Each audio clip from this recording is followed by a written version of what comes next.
सलाम, नमस्ते, आदाब। आप जुड़े हैं पसमानदा डेमोक्रेसी से और आज हम गेल की किताब जाति की समझ पे चर्चा कर रहे हैं कि भारत की जो जाति व्यवस्था है उसकी एक समाजशास्त्री उसका एक समाजशास्त्री अध्ययन किया था और बताया था कि कैसे भारत में जाति अस्तित्व में आई और कैसे वो काम करती है। गेल अमेरिका की रहने वाली थी। रिसर्च के लिए वो भारत आई थी और फिर यहीं की होके रह गई। उन्होंने यहीं भरत पाटेकर से शादी कर ली और 1968 में वो यहाँ पे आई थी। 25 से ज़्यादा किताबें उन्होंने लिखी है और हाल ही में 2021 में ही उनका निधन हुआ है। तो आज हम जाति की समझ नामक किताब पर चर्चा कर रहे हैं और हमारे साथ जो है जयप्रकाश फाकिर भाई मौजूद हैं। तो जयप्रकाश सर, पहले मैं गेल की जो मैं समझाऊं एक समझ किताब की, पहले उसको मैं चाह रहा हूँ कि थोड़ा ब्रीफ में मैं रख दूं, है ना। देखिए वो बात कहाँ से शुरू कर रही है, वो ये कह रही है कि जाति जो शब्द है ये शब्द आर्य शब्द है ही नहीं। पहली बात, पहले तो वो ये कह रही है कि जाति शब्द ही अपने आप में जो है कास्ट से आया, कास्ट पुर्तगीज शब्द था। तो कह रही कि जो आर्य थे उनमें जातीय स्ट्रक्चर नहीं था। फिर वो बता रही हैं कि कैसे जो पुरोहित वर्ग था उसने अपने हितों की रक्षा के लिए उन्होंने कोशिश किया कि वंशानुगत हो जाए, पुरोहित का जो पेशा है वंशानुगत हो जाए। और इसके लिए उन्होंने क्या किया कि उन्होंने जो ग्रंथों में ये सब बातें लिखनी शुरू कर दी कि आदर्श समाज कैसा हो। उसके लिए उन्होंने अपने जो ग्रंथ, जो स्मृतियां थी और जो वेद वेद को भी लिख रही कि गेल कह रही कि वेद में भी पुरुष सूक्त डाल के इस तरीके से उन्होंने ये कोशिश की कि एक आदर्श समाज कैसा हो इसका वो इंफॉर्मेशन दे दी।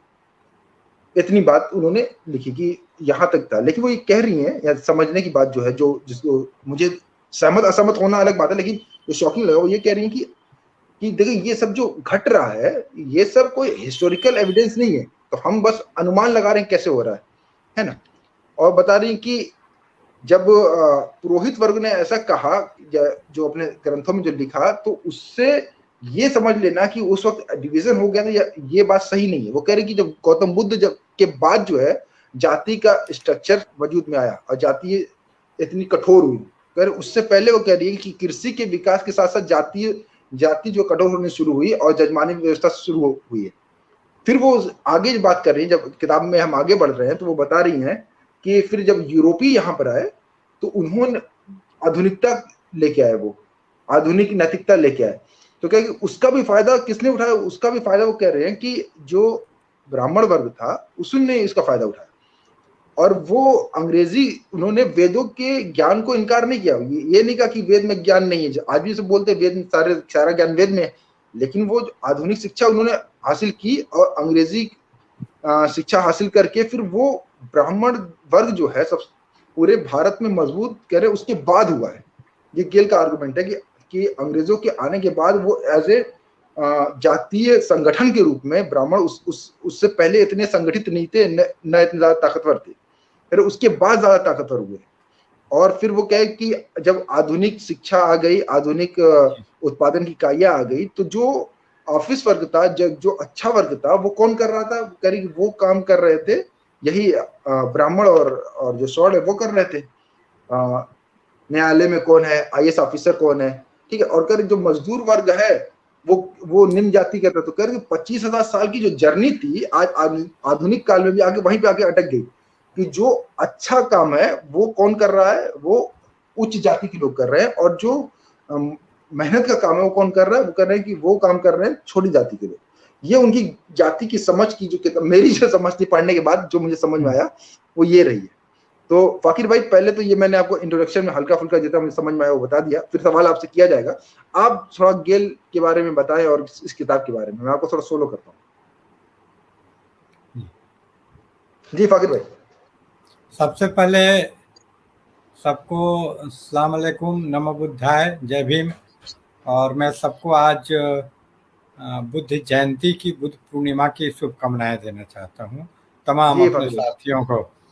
और ये बहुत अच्छा, आपको शुक्रिया अदा करना चाहता हूँ कि बहुत अच्छी किताब, जो मुझे लगता है कि हर वो आदमी जो अप्रेस्ड वंचित समुदाय से पसमानदा हो या तथाकथित छोटी जाति का हो, उसको एक किताब पढ़नी चाहिए, क्योंकि ये किताब अंडरस्टैंडिंग कास्ट आपको एक यात्रा, एक जर्नी, एक सफ़र पे ले जाती है और तमाम मुद्दों से जितने बहुत अच्छे तरीके से कि कैसे कैसे हिंदुइज्म को आप देख सकते हैं, एज ए एक्सप्लॉयटेटिव सिस्टम देख सकते हैं, एज ए काउंटर रेवोल्यूशन देख सकते हैं।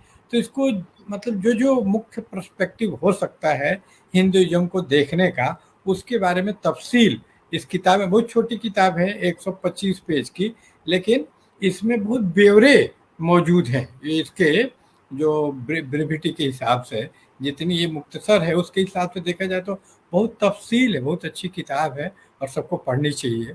और इसकी जो लेखिका हैं गेल ओमवेट, तो वो एक अपने आप में बहुत कैसे एक ईमानदार बौद्धिक अध्ययन किया जा सकता है, वो इसकी मिसाल है कि आप कैसे एक पराए जमीन से आके, पराए देश वतन से आके, और किस तरह से आप लोगों से सहानुभूति और उन्हीं का होकर रह जाना।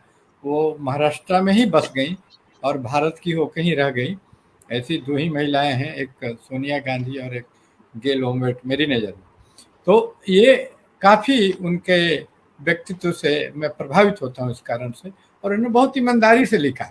लिमिटेशन सबकी हो सकती है, मेरी लिमिटेशन है क्योंकि जो इन्फॉर्मेशन और परसेप्शन हम लोग लेके आते हैं तो उससे ऊपर उठना इतना आसान नहीं होता है। लेकिन इन तमाम लिमिटेशन, सीमाओं के बावजूद उन्होंने जो काम किया वो काबिल तारीफ़ है। और आपने तो इंट्रोडक्शन, उनका जन्म वगैरह सब बता ही दिया है। तो और उन्होंने पाटनेकर से शादी की, ये भी आपने बता दी। और वो काम उन्होंने बहुत किया, ज़मीन पर फील्ड में जाके काम किया।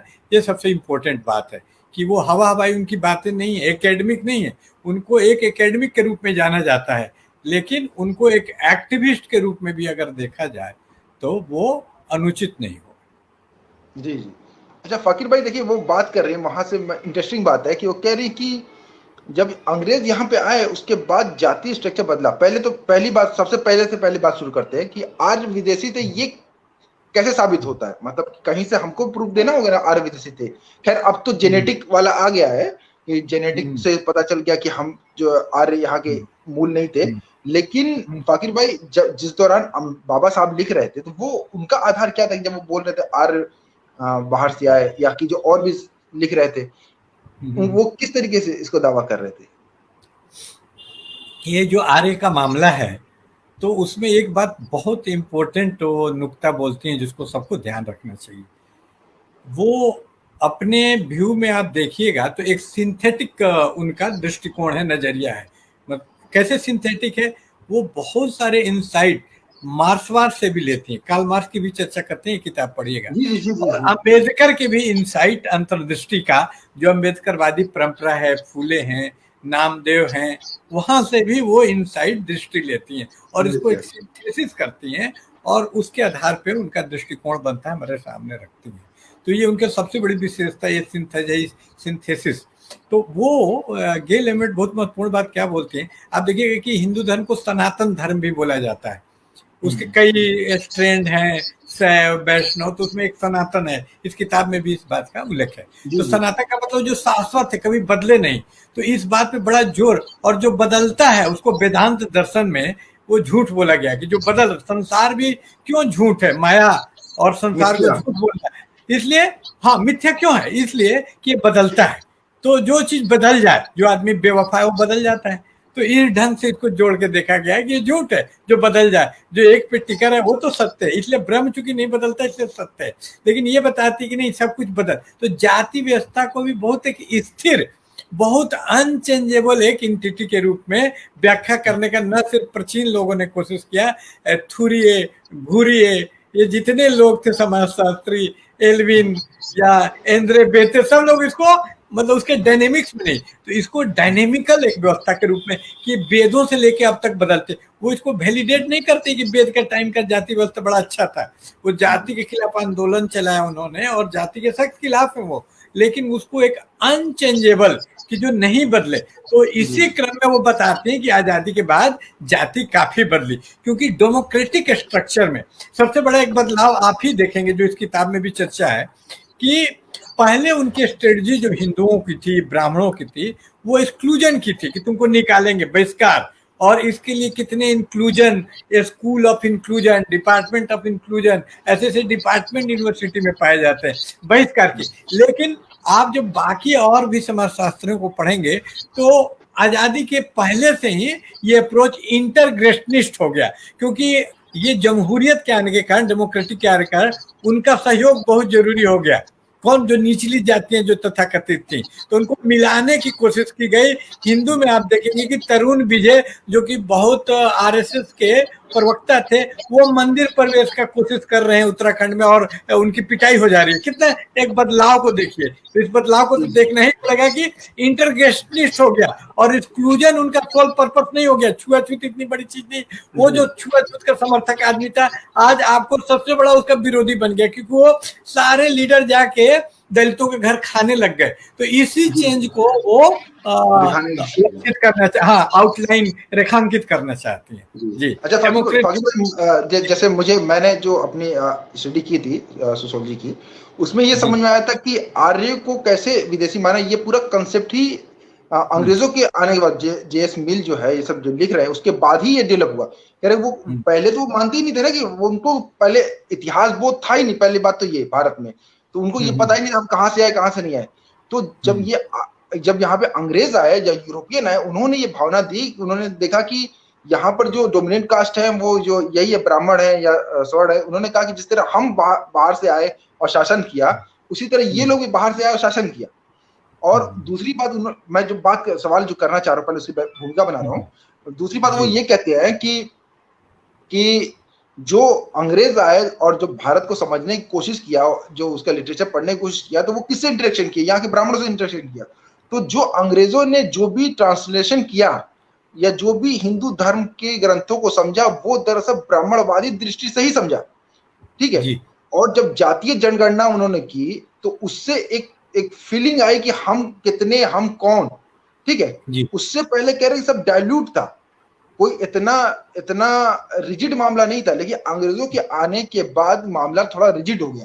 कास्ट के को जो है एक पढ़ाने के लिए छत्री कौन, उसका एक खाका बना देते, छत्री कैसे कपड़े पहनते हैं और शूद्र कैसे कपड़े पहनते हैं। तो इस तरीके से भी एक उन्होंने काम किया। तो सवाल मैं क्या कर रहा हूं कि ये कहा जाता है कि जाति का जो मजबूती थी, जो जाति में जड़ता आई, वो अंग्रेजों के आने के बाद और कास्ट सेंसस के आने के बाद हुई। इससे कितना सहमत है? और दूसरी बात इसी में सवाल के जुड़ा हुआ है कि जो अंग्रेजों ने भी जो हिंदू धर्म को समझा, वो दरअसल ब्राह्मणवादी दृष्टिकोण से, क्योंकि उन्हीं के ग्रंथों को उन्होंने माना और उन्हीं की दृष्टि से उसको देखा। जी फाकरी, आपको मैं फ्लो कर रहा हूँ। तो ये अक्सर होता है ऐसा, और एक लेक्चर भी इस पे मेरा था कि किस तरह जो डोमिनेंट, जो हेजोमोनिक क्लास होता है, जैसे मुसलमान का सिग्निफायर, प्रतीक, सिंबल कौन होगा? तो आप देखेंगे इकबाल के शायरी में पठान होगा, सैयद होगा, मिर्जा होगा। तो उसी तरह भारतीय का जो सिग्निफायर, कि किसको हम भारतीय बोलेंगे, जब भारतीय बोलते हैं तो व्हाट डू यू मीन, कि हम क्या, वो मेरा मतलब, मेरा मुराद क्या होता है? तो मेरा मुराद होता है नॉर्थ इंडिया का एक अपर कास्ट आदमी जो है, सनातनी हिंदू, वो भी। तो इस तरह हमारा मीनिंग होता है। तो ये यहाँ पर भी है कि जब, जैसे आप ही ने एक बयान दिया, जो वेस्टर्नर लोग, जो मगरिबी लोग हमारे बोलते हैं कि भारतीयों में इतिहास, तो वहाँ भारतीय से मतलब क्या है कि भारतीयों में इतिहास बहुत हिस्टोरिकल सेंस नहीं है। तो आप देखिएगा वहाँ भी भारतीय का बड़ा सीमित, महदूद एक मीनिंग है कि भाई जो यहाँ का ब्राह्मण क्लास लिख रहा था, तो उसमें हिस्टोरिकल सेंस नहीं था, पूरे भारतीयों को बोल दिया। जबकि भारत में दो परंपराओं का, इसी किताब में आप देखिएगा तो 2 ट्रेडिशन करके एक चैप्टर है, ठीक है, कि 2 ट्रेडिशन था। और बाबा अम्बेडकर भी बोलते हैं कि भारत का पूरा इतिहास ब्राह्मणों और श्रमणों के संघर्ष का इतिहास, एक काउंटर रिवोल्यूशन का इतिहास है। और ये जो स्थापना है ब्राह्मणवाद का, उसको काउंटर रिवोल्यूशन के रूप में देखते हैं। तो ये बहुत उनका सही दृष्टिकोण है बाबा अम्बेडकर का। अभी तक हम लोग देखते थे कि दलित आंदोलन प्रतिक्रिया है ब्राह्मणवाद का, नहीं, ब्राह्मणवाद प्रतिक्रिया है, वो काउंटर रेवोल्यूशन है, वो प्रतिक्रिया है इसका, बाबा अम्बेडकर। तो इसी आलोक में, इसी लाइट में जब पूरी बात को देखिएगा, तो एक भारतीय तो वो भी है बौद्ध धर्म, और उसका इतिहास बोध आप देखिए कि अशोक जो बौद्ध राजा, उसके इडिक्ट और पिलर सब कुछ मिलते हैं उसमें अच्छा खासा।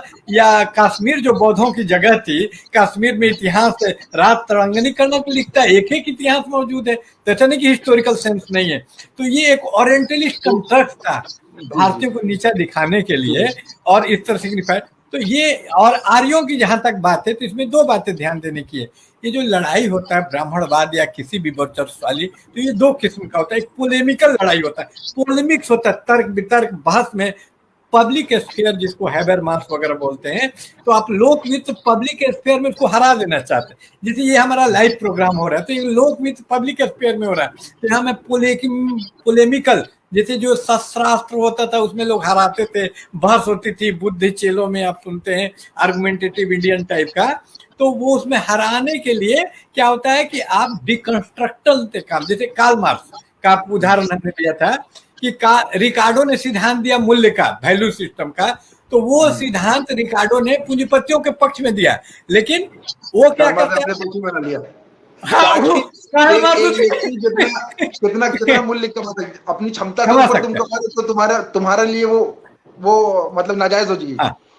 तो ये इसी किताब के हाले से बात करें तो इस किताब का जो चौथा चैप्टर है, हिंदुइज्म एज ब्राह्मण एक्सप्लॉयटेशन, ज्योतिबा फुले, है ना। जब मैं उसे एक उदाहरण में देना चाहता हूं, उसमें एक बहुत अच्छा उदाहरण है इस बात का कि उसमें उदाहरण ये है कि हीगेल का उदाहरण है कि कार्ल मार्क्स हीगेल को जिस तरह सर के बल पे खड़ा कर देता है, नहीं कर देता है, तो ये आर्यन का थ्योरी ये हिंदू के पक्ष में दिया गया था, ब्राह्मणों के पक्ष में, इसको ब्राह्मणों के खिलाफ कर दिया। एकदम मार्क्स वाला जो डिकंस्ट्रक्शन, आजकल जिसको डिकंस्ट्रक्शन बोलते हैं, विखंडनवाद, तो एक बड़ा डायलेक्टिकल अप्रोच ज्योतिबा फुले के अंदर है। मैं थोड़ा एक्सप्लेन कर दूं। थ्योरी ये थी कि आर्य बाहर से आया और वो विजेता कौम थी और ये उसने उसको जीता, भारत को उन्होंने जीता। तो इन्होंने जो फूले साहब ने उसको उल्टा कर दिया कि वो शोषणकारी थे और उन्होंने शोषण किया इस पे, क्रूर थे। उनको विजेता की तरह नहीं, शोषणकारियों की तरह देखा जाए। तो पूरी थ्योरी को अब फिर उन्होंने जो अपना गुलामगिरी लिखी किताब, हमने उस पर चर्चा की है फाकिर भाई, 1.5 घंटे की चर्चा मौजूद है, आप यूट्यूब चैनल पर देख सकते हैं, पसमानदा डेमोक्रेसी के, कि कैसे उन्होंने उन्हीं मिथकों को इस्तेमाल किया और बहुत मजबूती से। ठीक है, उनका सब अब इस पे आएंगे, कैसे मिथ का प्रयोग कैसे करना है उस पर भी हम आएंगे। अच्छा, मैं अभी जंप नहीं कर रहा हूँ, मैं ये पूछ रहा हूँ जैसे आगे चैप्टर वाइज चैप्टर चल रहा हूँ। आर्यन की बात आगे इसलिए मैं बताया, आर्यन की बात आगे ना इसलिए। अब आर्यन के बाद मैं इस पे आ रहा हूँ, बौद्ध और जैन पे। हम ये देखते हैं कि बौद्ध और जैन को माना जाता है कि ये इसके एक विरोध में थे, है ना, इस वैदिक व्यवस्था के विरोध। यही हमने पढ़ते हुए भी हम यही आए हैं। फिर ऐसा क्या हुआ कि बौद्ध धर्म और जैन धर्म, हम आज के वक्त में ऐसा देखते हैं कि वो समा गए, सनातन हिंदू धर्म में वो समा गए, बौद्ध और जैन धर्म। तो ऐसा कैसे हुआ फाकिर भाई? ये एक चीज है जो इसी किताब में लिखती हैं गेल ओमवेट कि ये जो ब्राह्मणिज्म के बारे में आप देखिएगा, जो इंट्रोडक्शन है उसी में, तो इंट्रोडक्शन में वो क्या लिखती हैं कि the Brahmin, the most powerful tool of Brahminism is it is very absorptive and accommodating and appropriating. ये बात करती हैं, प्रोवाइडेड, ये किसी भी चीज को पचा लेने में, एब्जॉर्व कर लेने में माहिर है, ये सबसे बड़ा इसका पावरफुल, इसमें बहुत स्ट्रांग है। और शर्त क्या है, वो शर्त ये है, प्रोवाइडेड द डिसिडेंट, जो इसका विपक्षी है, is ready to accept one thing, the superior position of the Brahmin in the hierarchy of the varnashrama. तो वर्णाश्रम या जाति व्यवस्था के हायरार्की में ब्राह्मणों को आप टॉप पे मान लेते हैं, तो बाकी आप अलाए बलाए जो बकले वो आपको बर्दाश्त करने के लिए, एब्जॉर्ब करने के लिए तैयार होता है। तो इसका ये जो एब्जॉर्ब करने वाला एप्रोप्रिएशन, इसीलिए मैं बोलता हूँ मार्क्स के तर्ज पे, पैरोडी पे, कि आज तक का इतिहास एप्रोप्रिएशन का इतिहास है। The history hereto is history of appropriation. आज तक इतनी क्रांतियां हुई, बाबा साहब प्रश्न बोलते हैं क्यों नहीं सफल हुई, तो मेरा जवाब है एप्रोप्रिएशन। आप कुछ भी आंदोलन करते हैं उसको हथिया लेता है। अब पसमानदा पे लिखते हैं तो उस पे वही जो आपका शिकारी है ना, तो ये एप्रोप्रिएशन के कारण होता है। तो ये एप्रोप्रिएट कर लिया गया। लेकिन इसके बावजूद बौद्ध धर्म जिंदा है, उसका संघर्षशील हिस्सा भी जिंदा है। एक ही पार्ट जो एप्रोप्रिएट कर लिया गया, म्यूटिलेट कर लिया गया, वो सही बात है एप्रोप्रिएशन। तो वैसा तो कबीर को भी कर लिया कि कबीर एक आध्यात्मिक चीज हो गए। और इसका कारण भी मैं बताता हूँ। जब आदमी लड़ता है तो उसके दो एस्पेक्ट होते हैं, एक पॉलिटिकल, एक एग्जिस्टेंशियल। एक आदमी भी है, और पॉलिटिकल लड़ाई एक दिन में सक्सेसफुल नहीं होती है, लॉन्ग ड्रॉन एक लंबी लड़ाई। तब तक आदमी क्या करे, उस दुख को कैसे झेले। तो तरह तरह के इसके लिए गाना, भक्ति, ये सब आविष्कार करता है अपने अस्तित्ववादी वजूद से जो रिलेटेड संकटों से। तो उसके उसी पहलू को ज्यादा उभार देते हैं, कबीर के उस पहलू को। ये जो ब्राह्मण लोग हैं बोलते हैं कि ये जाति विरोध वाला, हजारी प्रसाद द्विवेदी क्या बोलता है, जाति विरोध वाला बेकार है कबीर। सबसे कबीर अच्छा कौन है, जो ये सब बात करते हैं, मृत्यु वगैरह की बात करते हैं। जी जी, तो ये पूरा एक स्ट्रेटजी है एप्रोप्रिएशन का। अच्छा, तो इसी पे अगला सवाल भी था कि भक्ति आंदोलन के बारे में वो लिखती हैं कि भक्ति आंदोलन को, जैसे आप भी बताते हैं कि दो भाग में बांट दिया है ना। आप कहें कि जो जाति विरोधी आंदोलन था उसको भक्ति आंदोलन कहना उचित नहीं है। नहीं, और दूसरी बात ये कि वो कह रही जो जिसको हम भक्ति आंदोलन समझते हैं, उस भक्ति आंदोलन ने भारत में जो जाति व्यवस्था थी उस पे हमला ना करके वो लोग एक कल्पना लोग में चले गए।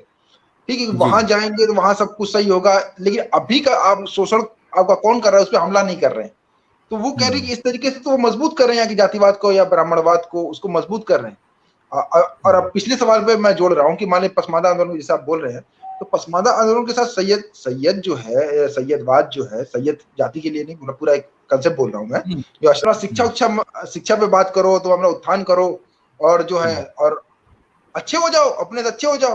तो तुम हम पर हमला क्यों कर रहे हो, तो उन पर हमला करना क्यों जरूरी, ये भी बताते चलिए। अब भक्ति आंदोलन वाला जो सवाल था उस पर भी शोषण पे बात क्यों नहीं, शोषण को छोड़ के कैसे आंदोलन चलाया जाए।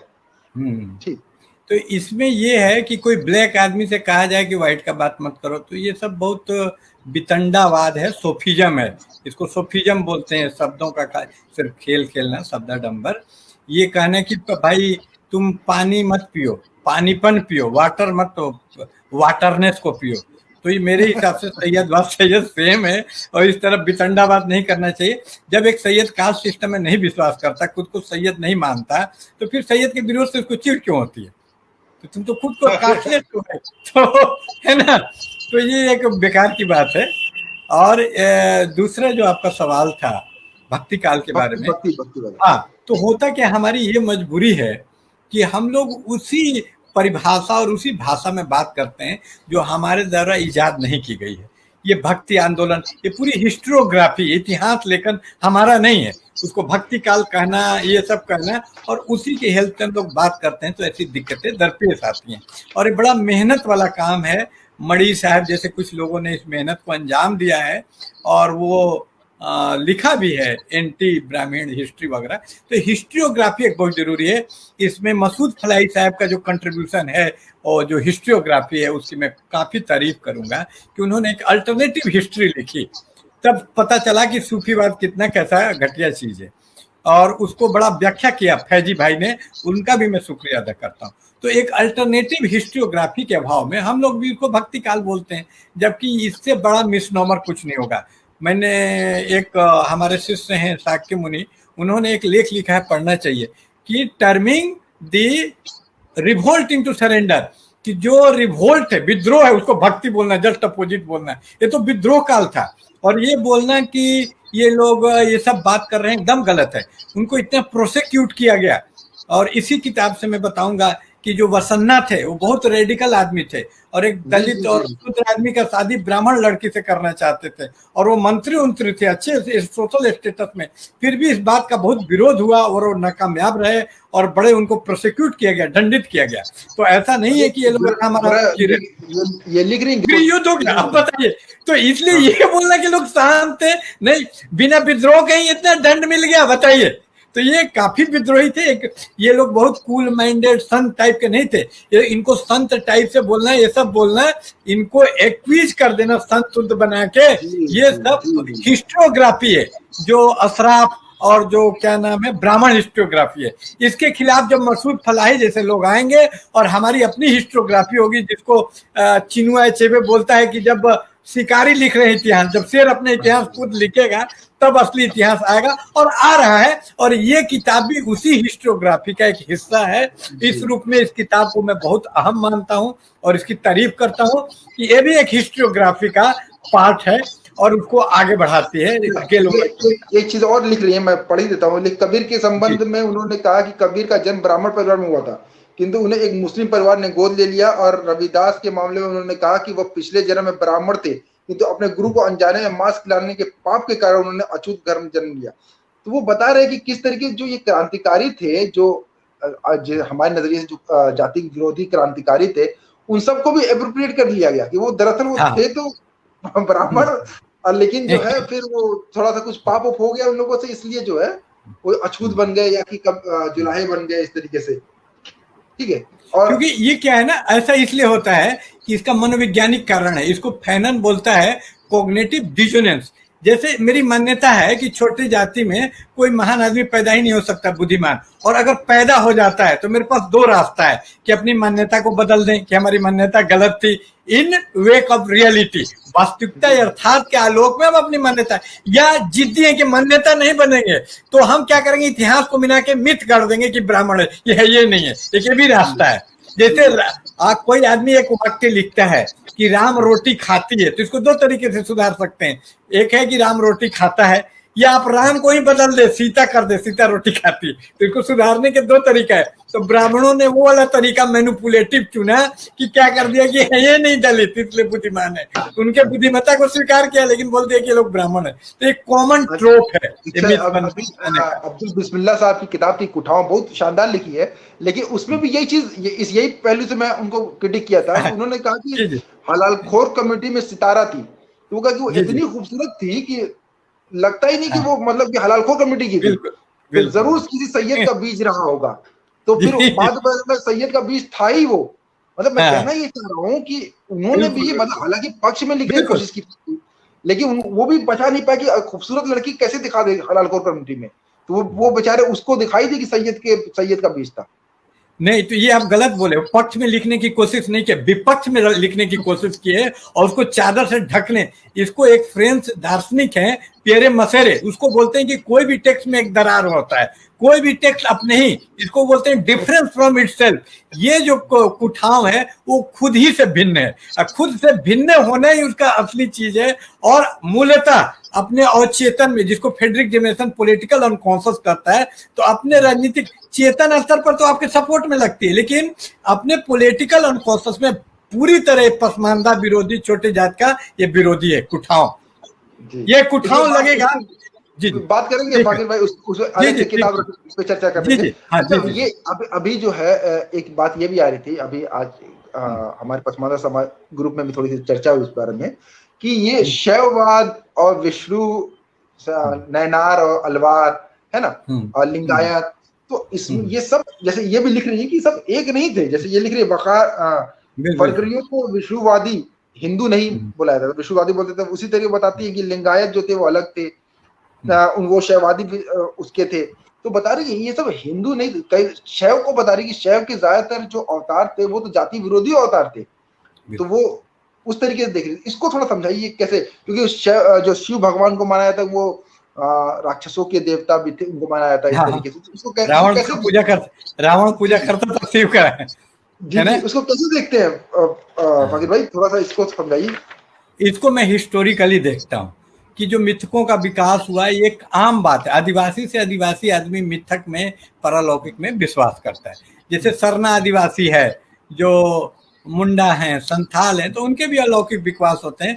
ये मनुष्य का एक स्वाभाविक उसके सांस्कृतिक विकास का एक चरण होता है, और ये सिर्फ इसको इससे नहीं, रेशनलिज्म और बौद्धिकतावाद से नहीं समझा जा सकता है।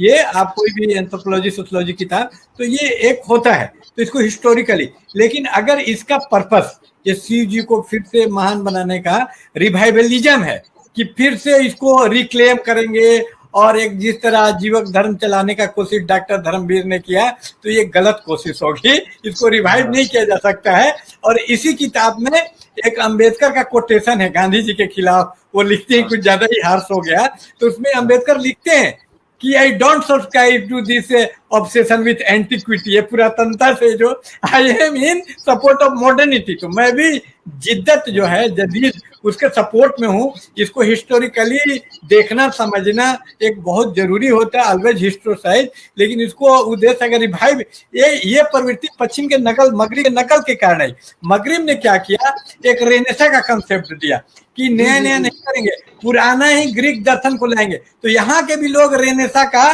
चुरा कर उसका नकल, एक कॉलोनी का मतलब ही होता है कि नकल।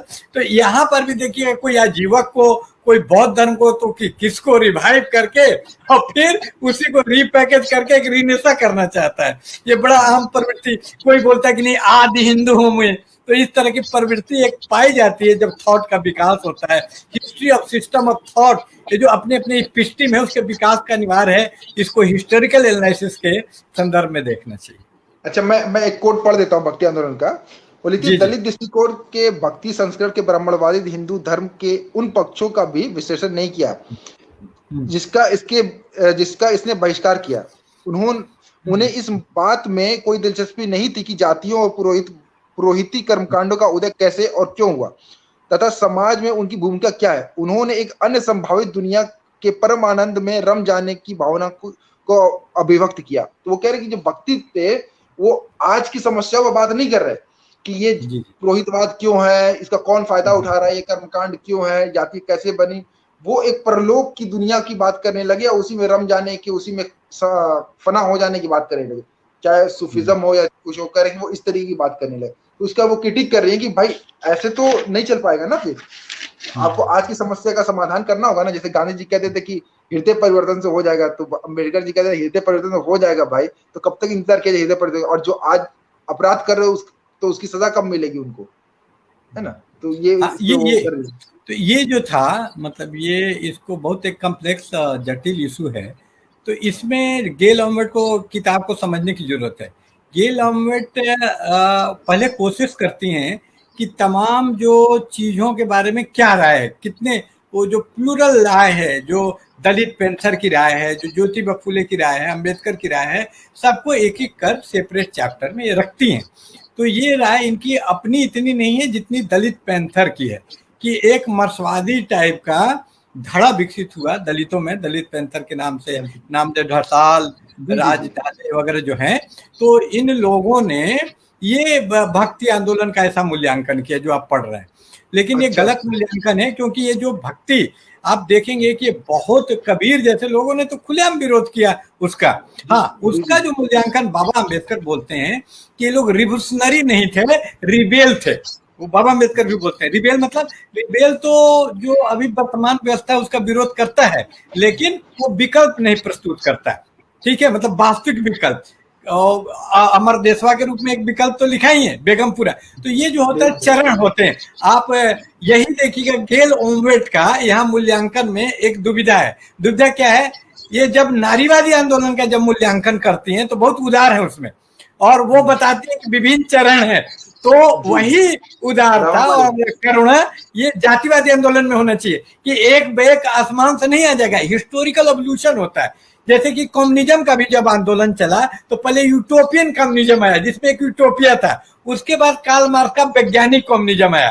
तो दलितों का भी जो प्रतिरोध डेवलप हो रहा है, तो अचानक ऐसा नहीं है कि जो इवोल्यूशन से आएगा, वो अचानक में एकदम बना बनाया, ये तो गॉड क्रिएशनिस्ट थ्योरी हो गया कि बना बनाया एक पैदा कर दिया गया। जो हिस्टोरिकल थ्योरी में तो ये होना चाहिए ना कि भाई विकास के चरण है। तो उस टाइम में भी इन लोगों ने पर्याप्त मात्रा में विद्रोह किया, और पांडे, कौन, कुमती, कबीर को पढ़ी अकेले काफी हैं इस चीज को साबित करने के लिए। वैसे तो बंगाल के लालन फकीर हैं, और तमाम जो कि स्त्रियों का भी मुद्दे को उठाते हैं कि भाई तुम्हारा इतना स्त्री और पुरुष जो तुम बोलते हो, और सुन्नत करने से कोई मुसलमान है तो स्त्रियों का तो सुन्नत नहीं हुआ तो वो कैसे मुसलमान है। तो तरह तरह का इस तरह का वो सवाल, जबकि वो खुद मुस्लिम थे, उनमें भी ब्राह्मण वाला ये सब कहानी गढ़ दिया गया। लेकिन वो गेल ऑमवेट मानती हैं कबीर के बारे में ये बोल्डली कि वो मुस्लिम थे, इसमें कोई दो मत नहीं है, और लालन फकीर भी मुस्लिम थे। तो ये जो छोटी जातियों के उस टाइम में जो पसमानदा मुस्लिम हुए, ये आप उनको पढ़ें तो आप देखेंगे कि आंदोलन ऐसा ही था। ये कोई आंदोलन सफल नहीं हुआ, तो इसको समझ लेना ये टिपिकल जेफरा करके, जेफरलॉट या फ्रांसीसी विद्वान है, उसका ये देन है। वो सिर्फ बाबा अम्बेडकर के बारे में लिखेगा फेल्यूर फेल्यूर, सिर्फ नाकामयाबी, या बिपिन चंद्र टाइप के जो दुश्मन टाइप अंदर से घृणा करने वाले लोग हैं, या जेफरोल जैसे घृणा करने वाले लोग हैं, ओलमेट ऐसा नहीं मानते। आप ध्यान से किताब को पढ़ेंगे तो सहानुभूति से लिखती हैं। ये सब विचार जेफरोल्ट और बिपिन चंद्र जैसे लोगों का है। 1905 में रूसी क्रांति भी सफल हो गई थी, लेकिन 17 में सफल हुई। तो ये एक ऐतिहासिक प्रकर्म होता है। इसीलिए लेनिन ने बोला कि किसी आंदोलन की सफलता इससे मत देखिए कि उसका जो उद्देश्य पूरा हुआ कि नहीं, इससे देखिए कि पहले 10 लोग लड़ रहे थे, तो अभी 2000 लोग लड़ने लग गए, तो सफल है। तो आप देखेंगे कि इसको भक्ति आंदोलन कहना मैं पसंद नहीं करता। ये जो विद्रोह काल है, छोटी जातियों का ये जो उभार है, ये मिडाइवल पीरियड में, मध्य युग में, इसमें आप देखेंगे उसके बाद और बड़ा आंदोलन खड़ा होता है। तो इस रूप में वो एक सफल आंदोलन है। कबीर एक कामयाब आदमी है। कबीर के बाद 100 लोगों से लड़ रहे थे तो 500 लोग पैदा हुए, और ये आंदोलन था उत्तर प्रदेश में, तो पंजाब तक पहुंच गया। नामदेव जो थे दर्जी, वो पंजाब में रहे 6 साल, काफी लंबे टाइम घूम घूम के प्रचार करते थे। तो इतना सारा कर दिया, फिर भी उनको नाकामयाब बोलना एक भीतरी घृणा का नतीजा है। कबीर के बारे में भी कहीं सुना था, मैं याद नहीं यार कहाँ पे, घूमते रहते थे, अकेले नहीं चलते थे, अपने साथ दस्ता लेके चलते थे। हाँ गिरोह, हाँ बिल्कुल बिल्कुल बिल्कुल सही है। और उनको समझना है तो जो अभी एक इरिक हॉब्सबॉम है मार्क्सवादी इतिहासकार, तो उन्होंने सोशल बैंडिट का एक कंसेप्ट किया है। या चाइना समाज में भी एक गुट समाज होता था जो अंदर अंदर अंडर करेंट समाज था, अंडर डॉग, अंडर वर्ल्ड वाला, लेकिन अचानक वो तख्ता पलट देता था। तो ये लोग चूंकि सत्ता के नजर से बचने के, ये जो योग है या रिनंसिएशन है कि संसार छोड़ देंगे, इसको बड़ा आध्यात्मिक व्याख्या किया जाता कि संसार से मोह नहीं है, बुद्ध, ये बहुत गलत व्याख्या है। इसका मैं मेटेरियलिस्ट व्याख्या करता हूँ। अगर आप किसी से लड़ रहे हैं सत्ता वर्ष से, तो आप लालची होंगे तो काम नहीं चलेगा। सत्ता आपको खरीद लेगा, आपको खाने का लालच देके, एक आराम दे लालच देके, वही लड़ सकता है अनकॉम्प्रोमाइजिंग, जो कि थोड़ा सन्यासी टाइप का हो। तो ये रेनेंसिएशन कोई स्पिरिचुअल नहीं था, एक प्रैक्टिकल जरूरत थी। इट आउट ऑफ प्रैक्टिस, एक प्रैक्टिकल जरूरत के कारण लोग सन्यासी अपने आप को तपाते थे। तो आज भी देखिएगा जो लड़ाई करता है, अंडरवर्ल्ड गुरिल्ला युद्ध करता है, माओ से तुंग भी, तो बहुत सादा जीवन जीता है लेनिन। क्यों? ये उसकी जरूरत है। कोई लेनिन का भी जीवन देखिएगा कबीर जैसा है। तो क्या लेनिन बड़ा आध्यात्मिक आदमी था? वो तो नास्तिक था। ये उसकी जरूरत थी। वो अगर अय्यास होगा तो आंदोलन नहीं कर पाएगा। वो अगर बाबा डेरा सौदा सच्चा सौदा बनेगा तो आंदोलन कर पाएगा, हनीप्रीत वाला नहीं कर पाएगा। इसलिए वो लड़ाई की बेसिक शर्त है जिसको ये आध्यात्मिक रूप दे के अप्रोप्रिएट लोग करते हैं। तो मैं इसको मैं अपने पसमादा आंदोलन से जोड़ रहा हूँ। तो पसमादा आंदोलन की भी कामयाबी की यही शर्त है कि वो लोग जो इसको लीड कर रहे हैं, अगर स्वार्थी बहुत स्वार्थी हुए तो बिक जाएंगे, खत्म हो जाएगा आंदोलन। ऐसा हुआ भी वरना उनका जीवन सन्यासियों जैसा है। जी, उनका जीवन सन्यासियों जैसा है। आप देख लीजिए, बकार भाई का जीवन देख लीजिए, फैजी भाई का जीवन, बाबा कबीरी है वो। बकार भाई ये हमारे पसमानदा पहल मैगजीन के जो इकबाल भाई हैं संपादक, देखिए किस गुर्बत में जी रहे हैं। तो ये गुर्बत उनका नया हुआ नहीं है, जीवन की शर्त है जो लड़ाई कर रहे हैं। बिल्कुल, इसको आध्यात्मिक रूप देना कि बड़ा सूफी है, ये रब्बानियत से जुड़ा हुआ मामला नहीं है। जी जी, मैं फाकिर भाई इकबाल भाई के बारे में बात कह दूं कि मैं उनसे मिलने भी गया था गाजीपुर, अभी मौका मिला दोबारा जाऊंगा। तो अल्लाह उनको शिफाता फरमाए। वो इतने बीमार आदमी है और मैगजीन चलाने की जिद ऐसी है कि जिसको मैं अगर लिटररी सेंस में बोलूं तो भीख मांग की मैगजीन चल रही है, कोई मदद करने वाला तो है नहीं। बिल्कुल। तो लेकिन वो जिद ही इतनी है कि मैं चलाऊंगा, मैगजीन चलाऊंगा, कुछ तो समाज के लिए मैं करूं, इसलिए वो चला रहे हैं मैगजीन। तो ये बात आपकी जो है यहाँ तक बात होगी, थोड़ा अब आगे बढ़ा जाए क्योंकि कई ज्यादा क्वेश्चन है ना। ज्योतिबा फूले का क्वेश्चन आएगा, उससे पहले ज्योतिबा फूले के क्वेश्चन से पहले दलित आंदोलन के ऊपर बात किया जाए। वो लिख रही है कि दलित आंदोलन को दलित राजनीतिक पार्टियों तक ही सीमित क्यों करके देखते हैं, और दलित उत्थान के लिए, दलित आंदोलन के लिए जो ज्यादातर जो बड़े नाम है उनमें बाबा कबीर हो गए, ज्योतिबा फूले हो गए, पेरियार हो, ये सब तो दलित समाज से थे नहीं, मतलब कि अनुसूचित जाति के तो थे नहीं। ये तो ओबीसी जब समाज से थे। तो हमारे आदर्श जो है वो जरूरी तो है नहीं कि हमारे आदर्श जो है उन अनुसूचित जाति से ही है। तो इसको कैसे देखिए, अगर मैं ये कहूँ कि अगर अपने आदर्श कोई सैयद भी अगर आ जाए तो हम उसको बना सकते हैं क्या? इस तरह यही सवाल आ रहा है कि कैसे इसको देखा जाए, क्योंकि कह रहे कि दलित आंदोलन में ज्योतिबा फुले को कहीं से कम करके नहीं आंका जा सकता। जी फागिर भाई।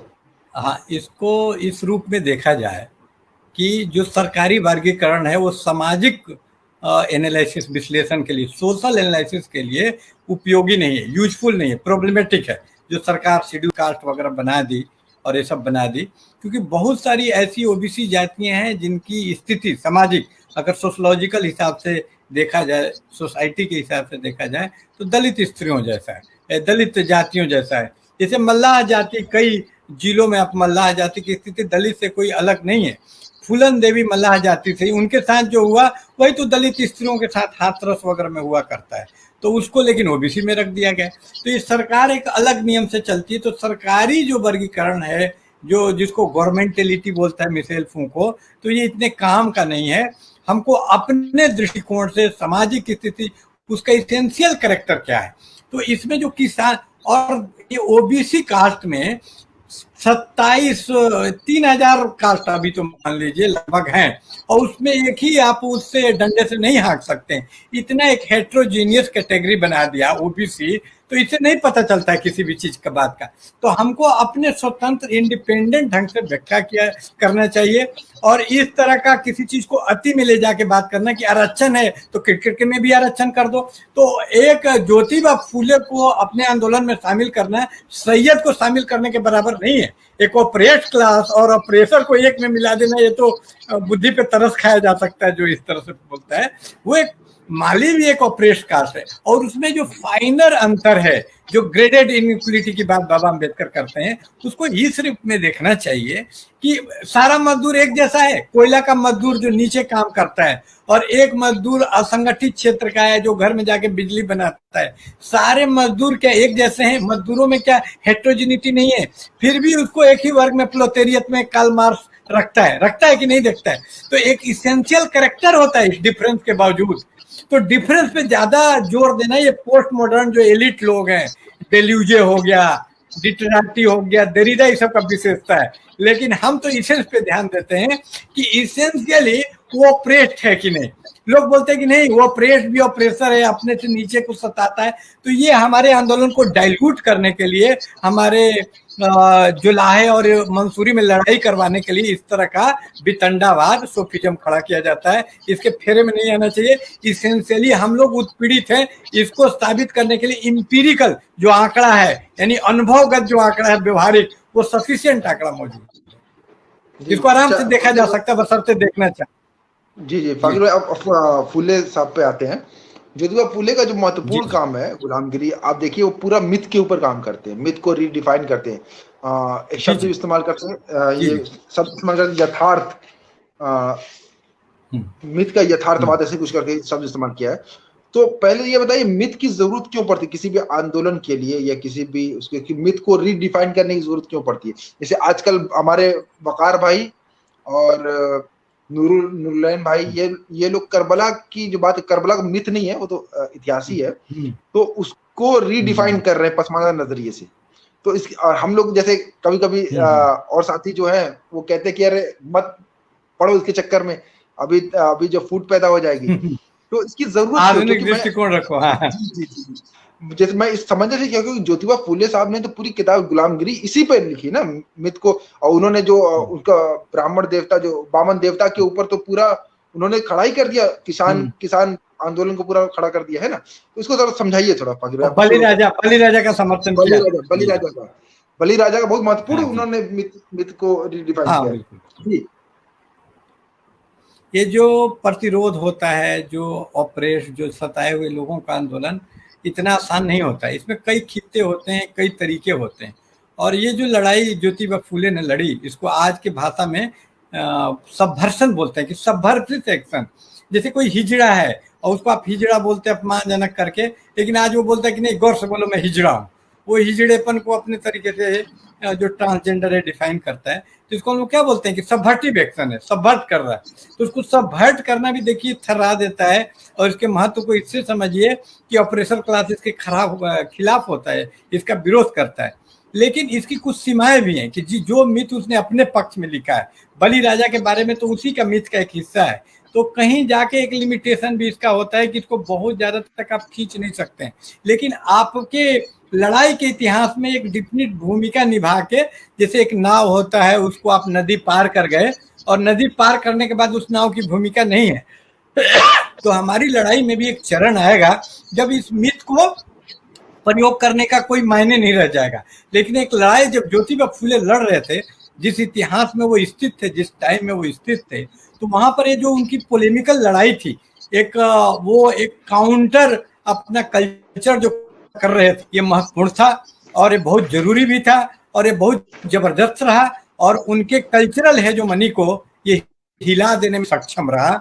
और अभी तक इसका जो देखिएगा इतना प्रभाव है कि जो आप बकार भाई की बात बोले कि करबला के रीइंटरप्रिटेशन का कोशिश कर रहा है, तो ये उनके हेजेमनी को तोड़ने का एक स्टेज होता है, और जब तक वो मनी तोड़ नहीं जाएगी तो ऐसा प्रतिरोध बना रहेगा एक ऐतिहासिक जरूरत के रूप में। इसकी एक ही शर्त है कि जिस दिन उस मिथक की हेजेमनी खत्म हो जाएगी तो उसका प्रति मिथक भी बनना बंद हो जाएगा। लेकिन जब तक हेजेमनी है तो बकार भाई जैसे लोग इसको करते रहेंगे। मैं इसको एक बता रहा इतिहास का ये हूँ नियम है, हमारी आपकी इच्छा बकार भाई जो करबला के ऊपर लिख रहे हैं, तो एक बंदा जो अपने आप प्रगतिशील भी बोलता है और कुछ बंदे ऐसे जो अपने आप को नास्तिक तक बोलते हैं, लेकिन वो सैयद है, वो लोग वकार भाई के पीछे पड़ गए। मतलब जो अपने आप को नास्तिक बोल रहा है वो ये बर्दाश्त नहीं कर पा रहा है कि वकार भाई यजीद को कैसे जस्टिफाई कर रहा है। ठीक है, वो ये भी लिख रहा है कि देखो मैं नास्तिक हूँ लेकिन तुम यजीद को जस्टिफाई नहीं कर सकते। तो वकार कह रहे मैं यजीद को नहीं, मुआविया को जस्टिफाई कर रहा हूँ, तो क्या तुम मुआविया को जस्टिफाई नहीं कर सकते? तो मैं बताना क्या चाह रहा हूँ, मैं उस बहस में पढ़ता नहीं हूँ, अगर वो वकार भाई या नुरलैन भाई का फील्ड है। मैं भी नहीं पढ़ता। हाँ, लेकिन मैं आपको बताना क्या चाह रहा हूँ कि एक नास्तिक बंदा का भी सैयदवाद जो है वो उससे हर्ट हो जा रहा है कि तुम कैसे उसको रिडिफाइन कर रहे हो। ठीक है, इसके ऊपर मैं ज्योतिबा साहब का ही बात कोट कर रहा हूँ। वो लिख रहे हैं कि उनके अनुसार, ज्योतिबा के अनुसार, जाति प्रथा एक गुलामी थी जो उतनी ही कुचक्र और क्रूर थी जो जैसे अमेरिका में अफ्रीकी गुलामी थी, किंतु भारत में ये केवल जीत हासिल करके और लोगों को पराधीन बनाने पर ही आधारित नहीं थी, अपितु धोखे, ढकोसले और धार्मिक मिथ्या धारणाओं पर आधारित थी।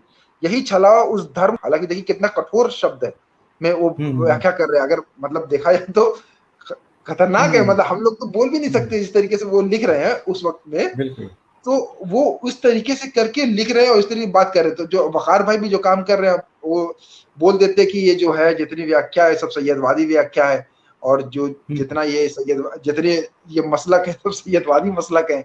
तो मतलब बड़ी बात है, मैं तो यही कह रहा हूँ। अच्छा, इस पे फिर फूले की बात लेके आ रहा हूँ मैं, कि फूले कह रहे कि शिक्षा के साथ जो है ब्राह्मणवाद खत्म हो जाएगा, लेकिन ऐसा हुआ नहीं फाकिर भाई। शिक्षा का स्तर तो बड़ा, लेकिन ब्राह्मणवाद नहीं हुआ। कैसे? शिक्षा का स्तर जो बढ़ा वो किन के हिसाब से बढ़ा, किस टर्म में बढ़ा? कि लिटरेसी बढ़ गई, बीए लोगों का संख्या बढ़ गया, लेकिन शिक्षा का जो अपना इंटरनल स्ट्रक्चर नहीं बदला। जो वही ब्राह्मणिक शिक्षा थी उसकी पहुंच ज्यादा लोगों तक हो गई, है ना, लेकिन उसमें क्या उनका वर्चस्व टूटा। ये जो पढ़ाई हो रहा है, किसी उर्दू का सिलेबस देख लीजिए तो उसमें जॉन इलिया वो भी सैयद है, बशीर बद वो भी सैयद है, साहिर लुधियानवी वो भी सैयद है। तो कहाँ बदला? शिक्षा में तो उन्हीं का वर्चस्व है, कोई बदलाव नहीं है। बदलाव अगर गुणात्मक बदलाव आता, क्वालिटी का बदलाव आता, जिस इनकलाब की बात ज्योतिबा फूले बोल रहे हैं वो ज्यादा बहुत जिसे आमूल चूल परिवर्तन की वो बात कर रहे हैं, इनकलाब की बात कर रहे हैं, वो इनकलाब शिक्षा पे नहीं आया। शिक्षा पे किस तरह में बदलाव बेशक आया शिक्षा में कि उसकी पहुंच ज्यादा लोगों तक हो गई। पहले 20% लोग पढ़े हुए थे, तो अभी 80% लोग पढ़े हुए हैं, या 70% जो आंकड़े बोलते हैं वो पढ़ लिखे। बीए लोगों की संख्या बढ़ गया इस तरह में। और कुछ जागरूकता जो आई वो इस शिक्षा के कारण नहीं हुई, लोगों ने खुद पढ़ के सामाजिक कारणों से, एक जो तहरीक है, पसमानदा तहरीक है, तमाम तहरीकें हैं, उसकी वजह से हुई। किताबें पढ़ के नहीं, किताबें अभी भी उन्हीं के पक्ष में लिखी हुई हैं, अभी भी मुशायरों में उन्हीं का बोलबाला है, हमारे लोग भी उन्हीं को कोट करते हैं, उन्हीं के मंटो को ही इंजॉय करते हैं, कहानियों को। एक जो अल्टरनेटिव काउंटर कल्चर डेवलप होनी चाहिए, नहीं हुई। तो ज्योति बापू का जो मुराद था, कहने का जो तात्पर्य था, वो था कि शिक्षा जो है, हमारी शिक्षा व्यवस्था, एक जो पसमानदा और जो छोटे निचले जो लोग हैं, उनकी एक शिक्षा व्यवस्था है, उनकी अपनी यूनिवर्सिटी कोई नहीं है, जेएनयू उनका है, सब कुछ उनका है, हमारा कुछ नहीं है। आपने जो कविता आज लिखी मुझे बहुत पसंद आई कि हमारे पास क्या है, इन असंभव स्थितियों से लड़ने के एक इरादे के अलावा और कुछ नहीं है। हम लोग बिल्कुल सर्वहारा हैं, प्रोलेटारियत हैं, सारे विश्वविद्यालय उनके हैं, सारे शेर, सारे दीवान, सारे मजमुआ उनके हैं, सब कुछ उनका है। हमारा सिर्फ क्या है, एक हौसला इस अन्याय के खिलाफ लड़ने का। अच्छा, तो जिस दिन हमारी अपनी व्यवस्था होगी तो निश्चित बात सैयदवाद और ब्राह्मणवाद खत्म हो जाएगा, हमारी अपने विश्वविद्यालय होंगे तब। अच्छा, मैं फूले वाले चैप्टर से ये आखिरी क्वेश्चन ले रहा हूँ। गेल लिख रही है कि फूले की समस्या ये है कि उनके साथ कोई भी जाति नहीं है। बड़ी बात लिख रही है ना। फूले की समस्या ये है कि उनके साथ कोई भी जाति नहीं है, और हालांकि अंबेडकर ने उन्हें अपने गुरुओं में से एक माना, किंतु अंबेडकर के लेखों में फूले का प्रभाव वास्तव में बहुत कम देखने को मिलता है। तो ये इस पे टिप्पणी करिए वगैरह कि फूले के साथ कोई जाति भी नहीं है, कोई उनको अपना नहीं मानता जिस तरह अंबेडकर को अपना माना जाता है। और दूसरी बात कह रही है कि अंबेडकर के लेखों पे इनका प्रभाव कम दिखता है। आपका कुछ इस पे टिप्पणी, फिर आगे बढ़ा जाए। जी, मेरी टिप्पणी ये है कि इनकी बात कुछ हद तक सही है। इतना कास्ट एफिलिएशन इतना तगड़ा है कि ये दलित करके एक जो कम्युनिटी है या पसमानदा करके एक कम्युनिटी है, इसके निर्माण में, इट इज इन मेकिंग, बहुत समय लगेगा। क्योंकि आज भी एक अंसारी से अपने आप को ज्यादा मोहब्बत, मंसूरी से हलाल खोर, इसलिए अंसारी महापंचायत है, हलाल खोर कौन समिति है, उसका मैं भी मेंबर हूँ, तो इसको जोड़ने वाला। तो जिस तरह महारों के समर्थन के कारण बाबा अम्बेडकर बहुत आगे आ गए, तो उसी तरह माली की संख्या बहुत कम थी, कोई प्रोमिनेंट माली जाति नहीं थी, ये कहना चाहती। लेकिन ये सिर्फ आंशिक सत्य है। आज के अम्बेडकर का समर्थक सिर्फ महार हैं। महाराष्ट्र एक छोटी सी जाति है महाराष्ट्र की, आज एक एक आदमी पंजाब में चले जाएं, उनके सबसे बड़े चेले कांसीराम। तो इस तरह ये ऑल इंडिया फेनोमेनन बन गए। और हम लोग भी तो अम्बेडकर को समर्थन ही करते हैं ना, हम उनको पढ़ते हैं। बिल्कुल। अरे अम्बेडकर में एक भी अशराफ राइटर ने अम्बेडकर के जन्मदिन पर बधाई नहीं दिया, और एक एक पसमानदा ने किया। यही सबसे बड़ा डिफरेंस है कि कितना मोहब्बत है अम्बेडकर से पसमानदा को। हम तो बाबा साहब की फोटो भी लगा के रखी है अपने संगठन में, है ना। हाँ, बिल्कुल। बाबा साहब के तो ये सही नहीं है। और ज्योतिबा फूले का भी फोटो है, और जो ज्योतिबा फूले हैं वो बता रहे हैं कि अम्बेडकर के एक एक लाइन में मौजूद है। ये जो गेल ओमवेट है वो अकादमिक है, अकादमिक व्यक्ति हुबहू कोट करता है वर्बाटिम, वो उसमें अपने शब्द नहीं जोड़ता है, उसमें लिख देगा ये कोटेशन। और आप देखिएगा उनकी किताब पढ़िएगा तो ब्रैकेट में दिया रहेगा अम्बेडकर 1879 17 कोटेशन। ये रिसर्च अकादमिक फील्ड से रहने के कारण एक्टिविस्ट भी है, लेकिन तो वो ऐसा चाहते हैं कि अम्बेडकर भी गुलामगिरी पेज नंबर इतना, तो वो ऐसे कोट नहीं करेंगे, वो एसिमिलेटेड है, उनके खून में, उनके लहू में शामिल हो गया है। और आप जब भीतर खुदाई करेंगे, जिसको आर्कियोलॉजी ऑफ नॉलेज बोलता है मिशेल फूको, कि खुदाई करना होता है। जिस तरह आप अवचेतन में कुठाओं में गए तो आपको मिला ना कि वहां पर देखिए वो भी क्या अशराफबादी है, अब्दुल बिस्मिल्लाह। तो इसी तरह जो पर्याप्त खुदाई करना चाहिए तो सिंधु घाटी सभ्यता मिल जाती है उनको। तो अगर वो खुदाई अब करेंगे, और ये उनकी कमी नहीं है, एक जीवन काल में एक आदमी कितना कर सकता है, वो भी तो एक इंसान है गेल ओमवेट। तो मैं उनका नुक्ताचीनी नहीं कर रहा हूँ, एक आदमी, मैं भी एक इंसान हूँ, मेरे भी बाद में पता चलेगा कि नहीं है। लेकिन अगर आप ध्यान से देखेंगे तो उनके पूरे किताब में एक एक पंक्ति में, एक एक सतर में आपको कबीर और ज्योतिबा फूले बहते हुए नजर आएंगे, एक नदी की तरह, एक दरिया की तरह, एक एक पंक्ति में। कोई भी, जैसे जाति का विनाश एनिहिलेशन ऑफ कास्ट किताब है, तो उसमें वही स्पिरिट, वही दर्शन, फिलॉसफी आपको मौजूद मिलेगा जो ज्योतिबा फूले में। उसी जोर से रिडल इन हिंदुइज्म वो तो लगेगा कि गुलामगिरी ही अपडेटेड करके गुलामगिरी 2.0 है, उसका नेक्स्ट वर्जन है। आप जब रिडिल इन जिस ढंग से ये भी मिथकों को काटते हैं सेम, लेकिन क्या दोनों में अंतर क्या? लेकिन मैं चकित रह जाता हूँ ज्योतिबा फूले की जो बौद्धिकता है। तो कभी कभी एक ज्यादा रेडिकल आदमी बाद में उसको स्वीकृति मिलती है। हाइडेगर को पहले कोई नहीं पूछा, मेंडल एक जीव विज्ञानी था, उसका सिद्धांत इतना रेडिकल था कि वो मर गया तब लोग समझ सके। संरचनावाद और भाषा विज्ञान का जनक सास्यूर, वो मर गया तब अभी संरचनावाद इतने ही स्ट्रक्चरलिज्म है। तो समय लगता है। तो बहुत रेडिकल थे और बाबा अम्बेडकर थोड़ा मॉडरेट थे और वो प्रेगमेटिक थे, क्योंकि जॉन डेवी का जो दर्शन था प्रेगमेटिज्म का, उसको उन्होंने अपनाया। और ये रेडिकल, लेकिन इनकी भी बहुत दिखता है। देखिए अमेरिका का चर्चा करते हैं, बहुत इरूडाइट और वेल रेड वो भी है ज्योति, लेकिन वो बाहर गए नहीं। एक बाहर जाने से जो प्रभाव पड़ता है, अगर ज्योतिबा फूले भी 10 साल रहे होते इंग्लैंड में और अमेरिका में, तो आप पाते कि उनको भी मीडिया क्या चीज है, अपना प्रचार कैसे करते हैं मालूम होता है। लेकिन एक दूसरे क्षेत्र में उन्होंने बहुत काम किया जहां अम्बेडकर नहीं कर पाए, वो ये था कि उन्होंने बड़े बड़े इंडस्ट्री स्थापित किए। बहुत पुल हैं पूना के, देख के आश्चर्य होगा कि उस जमाने में वो पुल और कृषि के इम्प्लीमेंट उन्होंने आविष्कार किए, कृषि की नई विधियां आविष्कार की।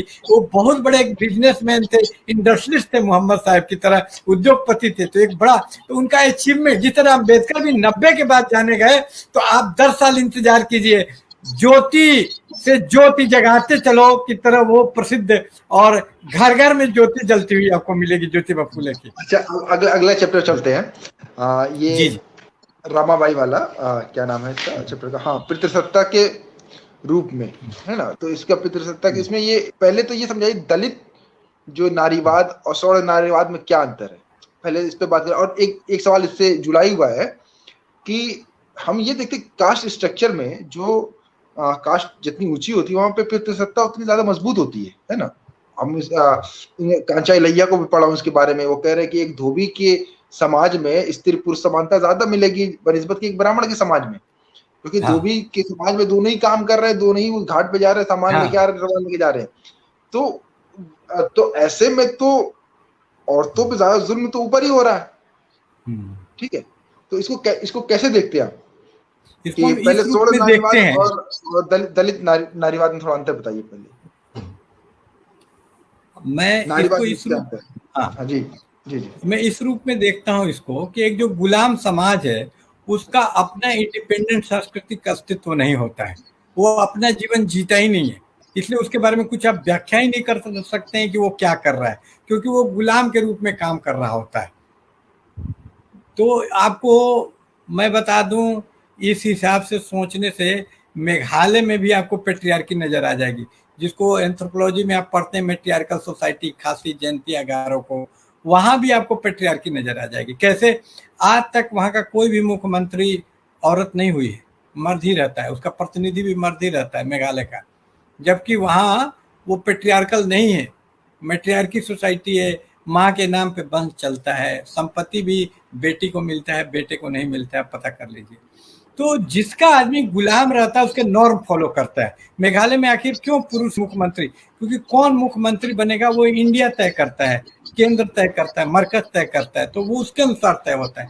तो हम लोग भी पसमानदा और दलित कैसा जीवन जिएंगे ये ऊपर से ब्राह्मण तय करता है, क्योंकि उसकी हेजेमनी है। तो हम भी उसी टाइप का एक पेट्रियार्कल जीवन जीते हैं, तो लगता है कि हम में पेट्रियार्की है। लेकिन पेट्रियार्की का कोई मेटेरियल आधार, जिसको मार्क्सवाद बोलता है कि उसका मेटेरियल आधार होना चाहिए, तो आपने बहुत अच्छा बोला कि भाई इसका मेटेरियल आधार नहीं है। मेटेरियल आधार होता है आर्थिक गुलामी, कि औरत उस पर डिपेंड हो। तो हमारे यहाँ औरत तो डिपेंड नहीं है, उसको भी खटना पड़ता है। तो पेट्रियार्की का जब मेटेरियल आधार नहीं है तो सिर्फ एकमात्र आधार है जो सांस्कृतिक हेजेमनी है, जो अपर कास्ट की, तो वो जिस दिन खत्म हो जाएगी कि तो अपने आप पेट्रियार्की खत्म हो जाएगी। और इसीलिए कास्ट के खिलाफ लड़ना।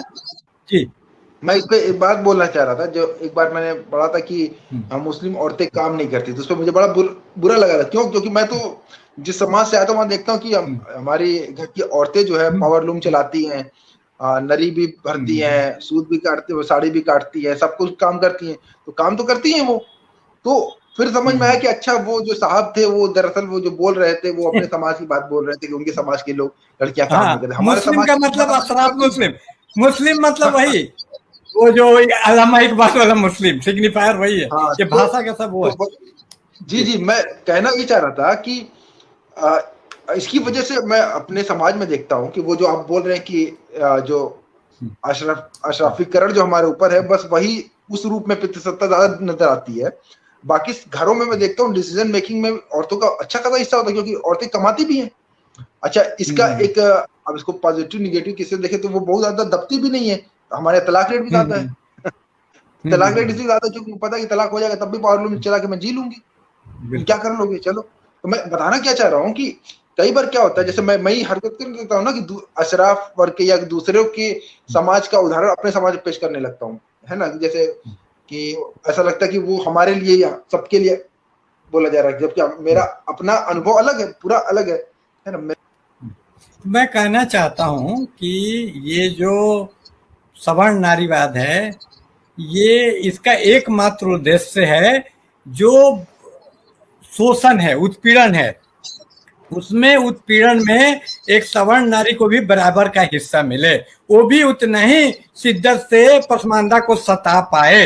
यही उसका दिमाग है कि तुम अकेले क्यों सता रहे हो, यही बराबरी है और यही है। तो ये हमारे किसी काम का नहीं है, हमको उसकी औरत सताए कि मर्द सताए क्या फर्क पड़ता है। तो और ये जो दलित वुमेन का पैट्रियार्की है, तो पैट्रियार्की ये भी है आखिर हाथरस में दलित ये जो है सवर्ण पुरुष सिर्फ सवर्ण औरतों को नहीं परेशान करता है, बल्कि उससे ज्यादा दलित औरतों को परेशान करता है, उससे ज्यादा पसमानदा औरतों को परेशान करता है। तो इसलिए पैट्रियार्की जाति से जुड़ा हुआ है, उससे अलग कोई मामला नहीं है, उससे अलग बिल्कुल मामला नहीं है, वो बिल्कुल जुड़ा हुआ है। इसीलिए इसको नारीवाद एक फर्जी चीज है, चाहे वो दलित नारीवाद हो, उसको नारीवाद जो चश्मा है, लेंस है चीजों को देखने का, वो सही नहीं है।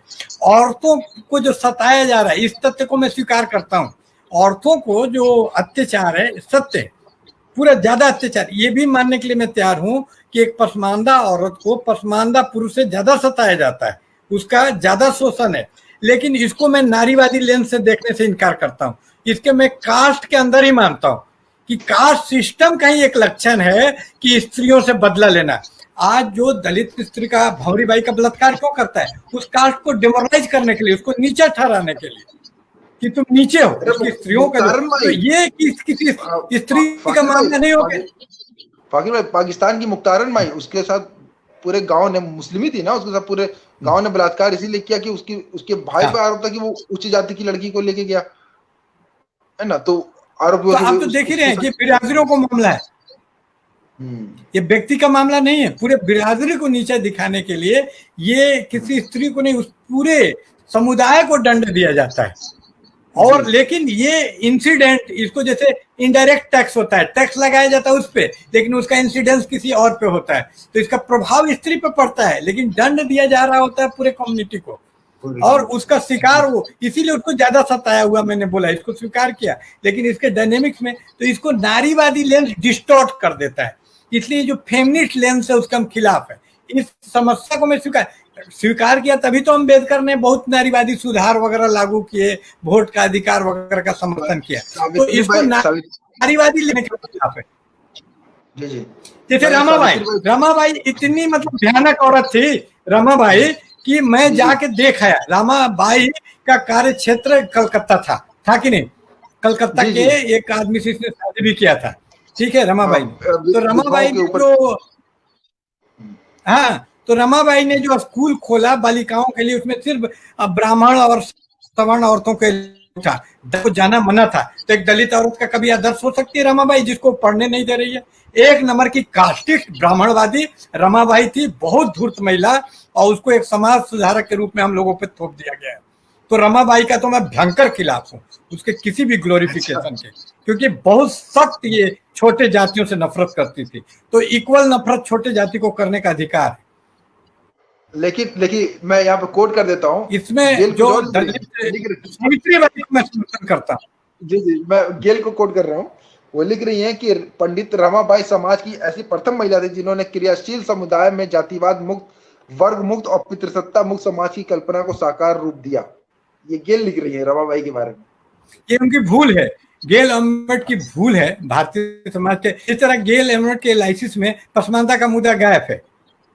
मुस्लिम वो नहीं बात इसलिए करती। कि वो लिमिटेशंस होता है एक आदमी का, क्योंकि वो महाराष्ट्र में रही, तो महाराष्ट्र के ही पर्सपेक्टिव में सारी चीजों को देखती हैं।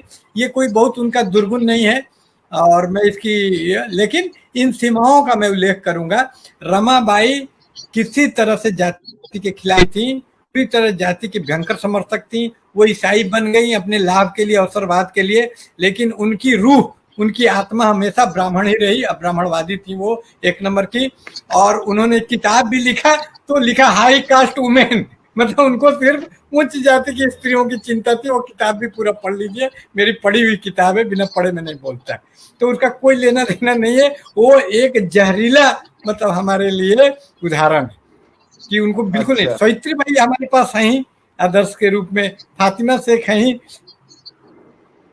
अच्छा, तो फातिमा शेख और सावित्री बाई के रहते हुए हमारे पास और आइकन की कमी नहीं है। लेकिन फाकिर भाई, मैं एक बात कोट करके आगे और क्वेश्चन पे आता हूँ कि फातिमा शेख के ऊपर तो बहुत ऑब्जेक्शन आ रहा है, खाली काल्पनिक कैरेक्टर को डेवलप किया गया, उसके अस्तित्व पे ही अभी सवाल कर रहे हैं पसमादा के जो इंटेलेक्चुअल है। वो कह रहे हैं कि इसको गढ़ा गया है ताकि जो है गिल्ट को पूरा निकाला जा सके। तो कह रहे हैं ऐसा फातिमा शेख नहीं था।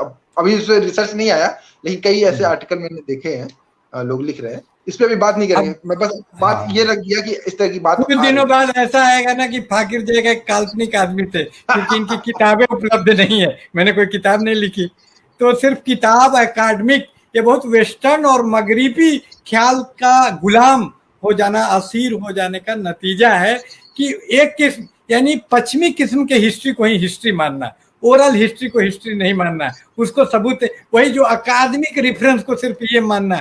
तो ऐसे ये बहुत ही ब्राह्मणवादी तर्क है। क्यों? इससे ब्राह्मणों को फायदा होता है, इससे जितने आसिम बिहारी जैसे लोग हैं वो अप्रमाणिक साबित हो जाते हैं। और जैसे मखली गोसाल, आजीवक संप्रदाय के बारे में भी कुछ नहीं मिलता है, हमारे बारे में तो कुछ लिखा ही नहीं जाएगा। तो जो गवर्नमेंटलिटी है, यानी गवर्नमेंट के एक्सपर्ट हैं, वो एकमात्र ऑथेंटिक रह जाएंगे, हम लोग अनऑथेंटिक, क्योंकि ये लोग तो फेसबुक पे काम करते हैं। तो इस तरह से जो निचले लोग हैं, जिनको मुख्य मीडिया में ये नहीं है, उनको खारिज कर, मैं कहता हूं कि काल्पनिक थी, लेकिन बलि राजा जब हमारे आइकन हो सकते हैं ज्योतिबा फुले के अनुसार, तो उनसे तो थोड़ा वास्तविक ही है फातिमा से, है ना? जी।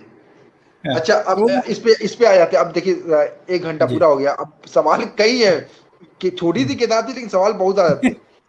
अच्छा, अब ये इस पे आ जाते हैं, आदि हिंदू किसे कहते हैं, आर्य और अनार्य की पहचान के ऊपर, और दलित क्या दलित आदिवासी क्या हिंदू होते हैं, और फिर दलित जो शब्द है, मैं कई क्वेश्चन एक साथ कर रहा हूँ ताकि बचत हो जाए, ठीक है। आर्य अनार्य, फिर उसके बाद कह रहा हूँ कि जो दलित शब्द है ये एक वक्त में गढ़ा गया, बहुत अभी कुछ दिनों पहले दलित साथी कह रहे थे कि दलित शब्द इस्तेमाल नहीं करेंगे, वो उसकी जगह अनुसूचित जाति इस्तेमाल करेंगे। तो ये कौन सा ऐसा शब्द होगा जिससे वो अपने आप को जोड़ सके, क्योंकि एक वक्त में हरिजन शब्द दिया गया था, उसको उन्होंने अपना लिया, है ना।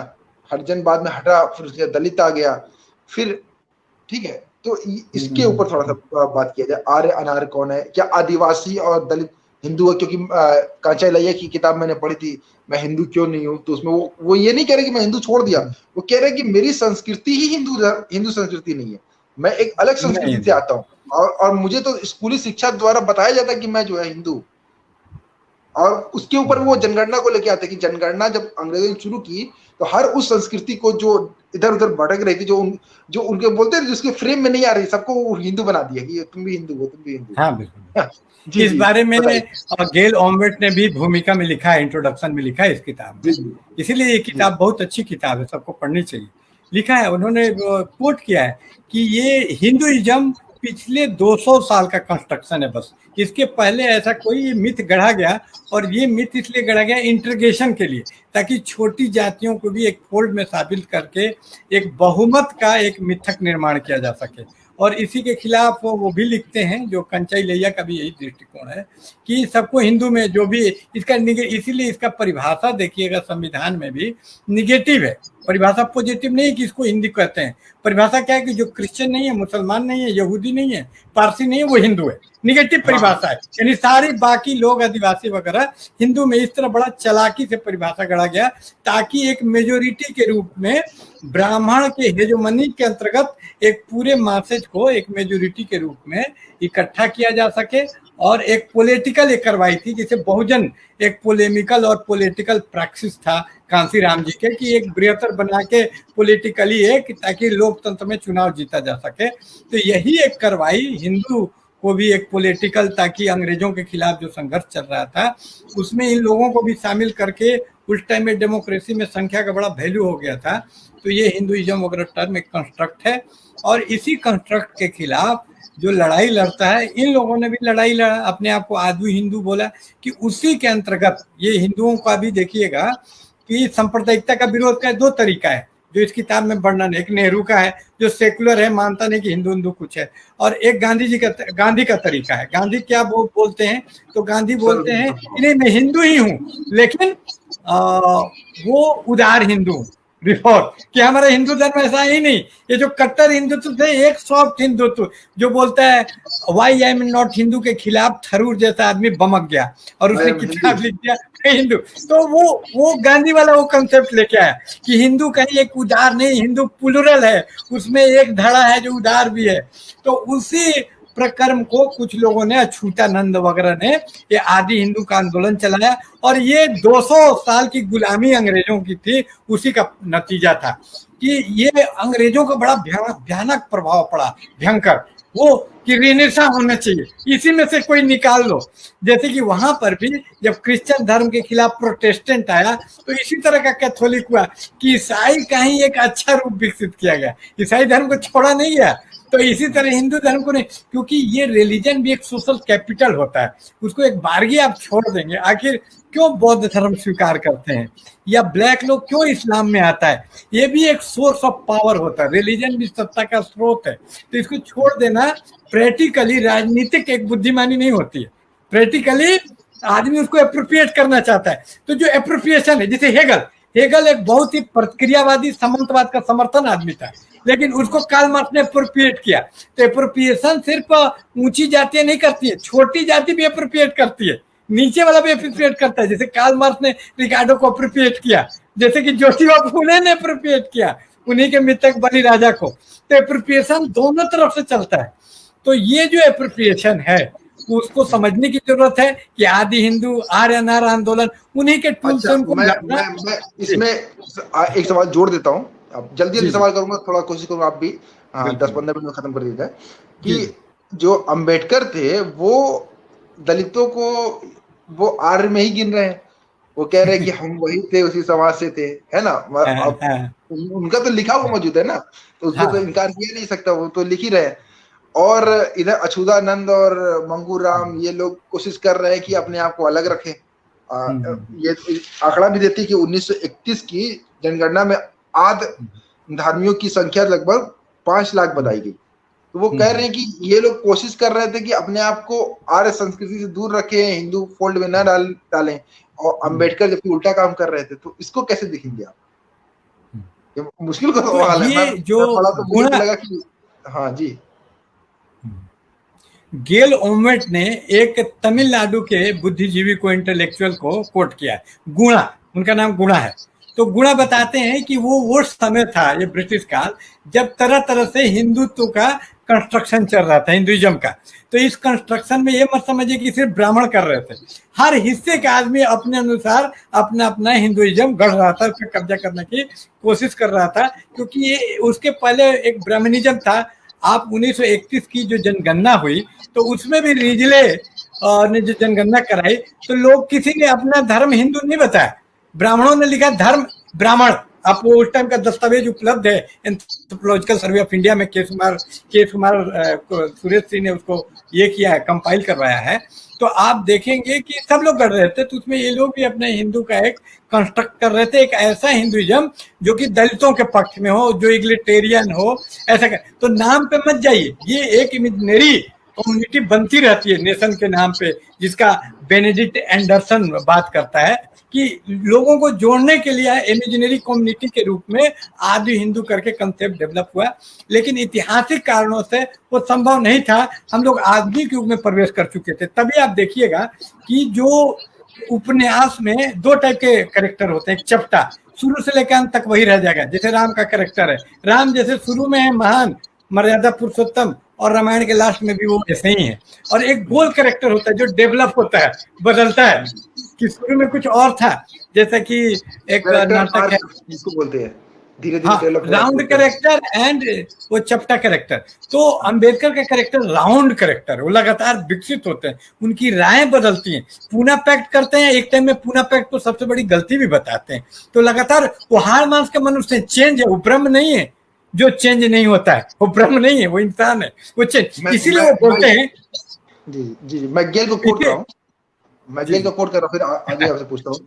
यहाँ ये ध्यान देना आवश्यक होगा कि अंबेडकर ने शूद्र शब्द का प्रयोग स्पष्ट रूप से अछूतों के लिए नहीं किया। उन्होंने वो गांव के बाहर रहने वाले निराश व्यक्ति कहते थे, मतलब अछूतों को। उनका तात्पर्य गैर ब्राह्मण जनता से था, जिन्हें वो अछूतों और जनजातियों के समान जाति व्यवस्था का शिकार मानते थे। तथापि 1940 आदि तक उनकी एक संगठित संघर्ष की आशा धूमिल होती चली गई और अपने राजनीतिक लेखों में उन्होंने हिंदुओं को बहुसंख्यक मानना शुरू कर दिया, जिसमें गैर ब्राह्मण भी शामिल थे, जो मुसलमान और दलित जैसे अल्पसंख्यकों के विरुद्ध थे। ये उनका कोट है गेल का। तो गेल का जो कोट है सही कोट है, ये सही कोट है। लेकिन बाबा अम्बेडकर का एक और कोटेशन है कि जिस तरह संविधान में अगर दो चीजें विरोधी पाई जाती हैं तो कहा जाता है कि जो फंडामेंटल पार्ट है, पार्ट 1 फंडामेंटल राइट, वो प्रिवेल करेगा, है ना, वो ज्यादा सही माने। तो उन्होंने बोला कि अगर मेरी दो बातें कंट्राडिक्टरी हैं तो जो मैंने बाद में बोला जब मेरी चेतना विकसित हो गई उसको ज्यादा सही माना जाए। तो अगर आर्य की बात कर रहे हैं तो वही अम्बेडकर बाद में उन्होंने लिखा कि एकदम अम्बेडकर ने कहा है अपने लेखन में कि मैं कोई जात पात का आधार का, नस्ल या रेस को बेस नहीं मानता। और लिखते हैं उसके आगे कि इसी कारण से एक जो पंजाब का हरिजन है, पंजाब का जो जिसको दलित जो है, पंजाब का अब क्या बोले शेड्यूल कास्ट कि सब आदमी को टर्म पे एतराज है भाषा पे तो बड़ा बोलना कठिन हो जाता है, तो दलित बोलते हैं कि जो दलित है, तो पंजाब का जो दलित है वो पंजाब के ब्राह्मण से उसका रेस और खून ज्यादा मिलता है इसके अपेक्षा की तमिलनाडु के दलित से, क्योंकि इसका अधिकार रेशियल नहीं है। अगर रेशियल अधिकार होता तो हर जगह के दलित का खून एक ही होता, रेस एक ही होता। लेकिन आप देखेंगे कि पंजाब का दलित और ब्राह्मण दोनों का खून एक है, रेशियली एक है। तो जाति व्यवस्था का आधार नस्ल नहीं है, वो साफ साफ लिखते हैं, बाद के उनके लेखन में आप पाते हैं। तो इससे स्पष्ट होता है कि उनका मत एक नहीं था, मत उनका विकसित होते गया इस मामले में। ये पुराने उनके कोटेशन है, बाद का जब उनका लेखन 56 वगैरह का पढ़िएगा, जो आदमी बौद्ध धर्म स्वीकार करते करते वो 56 में जाके स्वीकार करते, मृत्यु का 6 दिसंबर को मृत्यु है और 14 अक्टूबर को ये करते हैं, आप देखिए।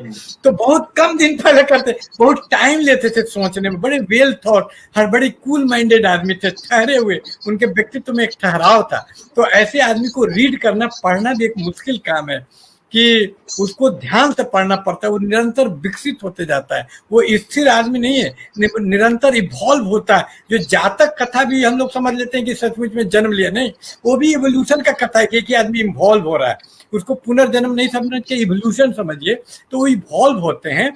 और ये बात बिल्कुल सही नहीं है कि बाबा अंबेडकर ने बाद में इन चीजों को, रेशियलिज्म वगैरह को इंडोर्स किया। उनको धीरे धीरे एकदम स्पष्ट हो गया जब व्यापक उन्होंने अध्ययन किया, क्योंकि प्राइमरी सोर्स उनके वही ब्राह्मण वाले ओरिएंटलिस्ट सोर्स थे। ओरिएंटलिस्ट मतलब विलियम जोन्स वगैरह थे। उनकी जो किताब है बुद्ध एंड हिज धम्मा, उसमें भी देखिएगा और राजा उजा देवता का बात कर देते, कितने लोग इसको आलोचना भी करते हैं। तो इसका भी स्रोत वही था कि क्या वो जो स्रोत थे वहां से उन्होंने लिया, लिखा, और इतना टाइम नहीं मिला कि उसको एडिट करें। और ये उनको हम लोग जो सुपर ह्यूमन समझ लेते हैं ना, यही गलती कर बैठते हैं। वो इंसान थे, इंसान के रूप में बहुत बेहतरीन इंसान थे। एक बेहतरीन इंसान ही अपनी पुरानी गलतियों को काट सकता है और नई बात कर सकता है। तो ये गेल अम्बेडकर का भी जो आपने कोट पढ़ा उनके बारे में, तो गलत है। उन्होंने मजदूरों के लिए आंदोलन किया, उनकी पार्टी का नाम लेबर पार्टी था। वो ब्राह्मण जो भी मजदूर हो, तो बाद में उन्होंने बोला कि दलितों के लिए कुछ कर पाए यही बहुत है। वो पिछड़े वर्ग के बिल्कुल खिलाफ नहीं थे।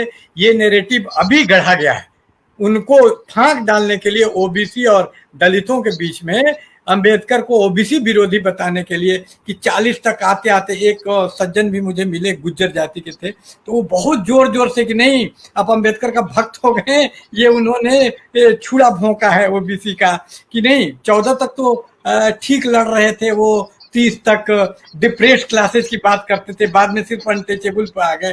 कोई भी मानेगा कि जो दलित जाति थी उसकी पीड़ा ज्यादा बड़ी थी, जैसे एक महिला की पीड़ा ज्यादा बड़ी है दलित महिला की दलित पुरुष से। तो इसको मान लेने का मतलब नहीं होता है कि बाकी दलित पुरुष के हम खिलाफ है। हम बोलते हैं ब्लैक लाइफ मैटर्स, इसका मतलब नहीं कि white life does not matter. तो इस तरह उसको लिटररी पढ़ना ठीक नहीं है, थोड़ा गहराई में जाके ठहर के पढ़ना चाहिए। वो सही है कि उन्होंने अपने आप को महदूद कर दिया, लेकिन आप उनके काम देखिए ना, पूरे महिलाओं का वोट का अधिकार देने का समर्थन किया और बड़ा लड़ाई लड़ा। उस टाइम में राजेंद्र प्रसाद उनके सबसे खिलाफ थे।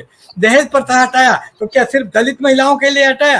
तो ये मानना कि ओबीसी के खिलाफ थे, ये इसको बोलते हैं हिंड साइट। आज के डेट में पॉलिटिक्स को देखते हुए गढ़ना, मिथ गढ़ने के समान है। वो कभी भी पसमानदा इसके खिलाफ नहीं रहे। एक से दो सवाल और लेता हूँ, फिर खत्म कर देंगे।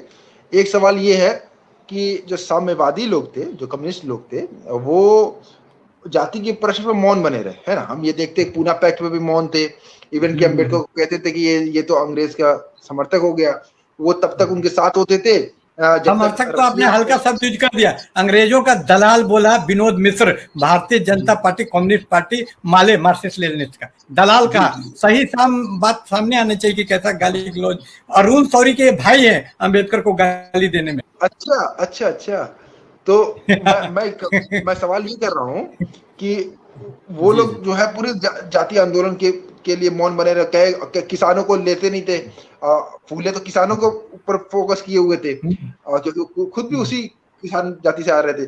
तो और ये लोग कह रहे थे कि किसान तो कभी आंदोलन करेंगे नहीं, क्योंकि ये तो जमीन के मालिक हैं, ये तो खुद पूंजीपति हैं। तो इस तरह की बात वो कह रहे थे, तो वो उसी मजदूरों की बात करते थे, ठीक है, और जाति की भी बात नहीं कर रहे थे। लेकिन बाबा साहब जो है वो कम्युनिस्टों के साथ हो जाते हैं। जैसे वो लिख रहे हैं, वो गेल कह रहे कि अम्बेडकर ने माना कि जिस प्रकार वर्ग संदर्भ में पूंजीवाद और जमींदारी प्रथा सबसे बड़ी शत्रु थी, उसी प्रकार जातीय स्तर पर ब्राह्मणवाद सबसे बड़ा शत्रु था। उन्होंने निरंतर वामपंथी और गैर ब्राह्मण बलों को एक साथ आकर एक ऐसे राजनीतिक विकल्प का निर्माण करने की अपील की जो भारत के शासक वर्ग और साम्राज्यवाद दोनों से लड़ सके। वो कह रहे कि वो हमेशा कोशिश करते कि साम्यवादियों के साथ गठबंधन करने की कोशिश करते रहे, जबकि साम्यवादी जाति पर तो इंटरेस्ट ले ही नहीं रहते। तो इसको कैसे देखेंगे कि वो तो इसको साम्यवादियों के गद्दारी के रूप में देखेंगे कि एक आदमी जिस पे आरोप लगता है कि वो बहुत जाति तक महदूद है, जबकि वो आदमी बहुत ही वसी और एक बहुत बड़े पैमाने पे सोच रहा था, वो सारे गरीबों के बारे में सोच रहा था। 1936 में उन्होंने ILP जो इंडियन लेबर पार्टी जो वो बना दी उन्होंने, है ना, अम्बेडकर ने। बहुत जमहूरी आदमी थे। आप विचार कीजिए ना कि एक इतना सताया हुआ आदमी जो इतने ऑपरेट क्लास से, जिसको पढ़ने नहीं दिया जा रहा है, पानी तक पीने पे आफत है, और आदमी कितना क्रूर है, मतलब लोग कितने क्रूएल और गिरे हुए हैं कि उस आदमी से सब वही कर दे, वो ईसा मसीह बन जाए, ईसा इस्लाम की तरह छुए और आपका रोग ठीक हो जाए। तो ये अपेक्षा करना ही बहुत क्रूर है। एक सताया हुआ आदमी इतना कर दिया वही बहुत है, अपने लिए कर दिया वही बहुत है। मेरे अनुसार में बहुत करुणा से देखने की जरूरत है अम्बेडकर को, कि कितना खटे, उनके दुख को समझने की जरूरत है कि ये आदमी किस तरह से दुख सा। जैसे इकबाल पसमानदा पहल निकाल रहे हैं इतने इस पे, तो उनके गुर्बत को, उनके मजबूरी को आप समझेंगे कि कहाँ पर वो काम कर रहे थे, न कि उनको वाह माशाल्लाह माशाल्लाह माशाल्लाह माशाल्लाह माली मदद में करने की कोशिश करूंगा इनको। तो उसमें अम्बेडकर को तब धीरे धीरे एहसास हुआ कि जाति का क्वेश्चन बहुत इंपॉर्टेंट है। कम्युनिस्ट, ये सारे कम्युनिस्ट नकली थे। जो कम्युनिस्ट घोषणा पत्र है उसमें 3 टाइप का समाजवादी का बात है, समंती समाजवादी, बुर्जुआ समाजवादी और कम्युनिस्ट समाजवादी। तो इंडिया के जितने भी कम्युनिस्ट हैं वो समंती समंतवादी हैं। समंतवाद को ढा दिया बुर्जुआ ने, कैपिटलिस्ट हैं, तो वो भी कैपिटलिस्ट से नाराज होते हैं, वो भी बोले कि हम भी समाजवादी हैं। तो ऐसे समंती लोग का नोस्टाल्जिया है। यहाँ सब समंती एक नंबर के हैं। यहाँ के जो कम्युनिस्ट हैं बहुत गिरे हुए और ब्राह्मणवादी हैं थ्रू एंड थ्रू। ये सिर्फ वो मुलम्मा चढ़ा हुआ है, रंगा सियार है, उनका कम्युनिज्म से दूर दूर तक कोई लेना देना नहीं है। मैं खुलेआम बोलना चाहता हूँ। सारा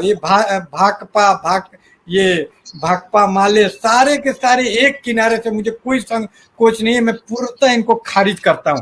ये सारे के सारे एक नंबर के ब्राह्मणवादी, ये बीजेपी से ज्यादा ब्राह्मणवादी मैं बता रहा हूँ। अच्छा, अब मैं एक सवाल और लेता हूँ बाबा साहब को देखिए कि जो दक्षिणपंथी ताकतें हैं, संगठन है, वो उनको अपना लेते हैं।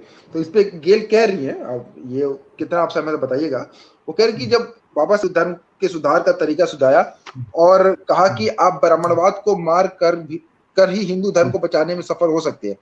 समझा, ये कह रही है कि जातिवाद को अगर खत्म कर दे तो हिंदू धर्म बच जाएगा। तो कह रहे हैं कि इनकी यही नरम प्रभाव से वो जो है बाबा साहब को अपने में समा लेते हैं। जी आगे बढ़िए।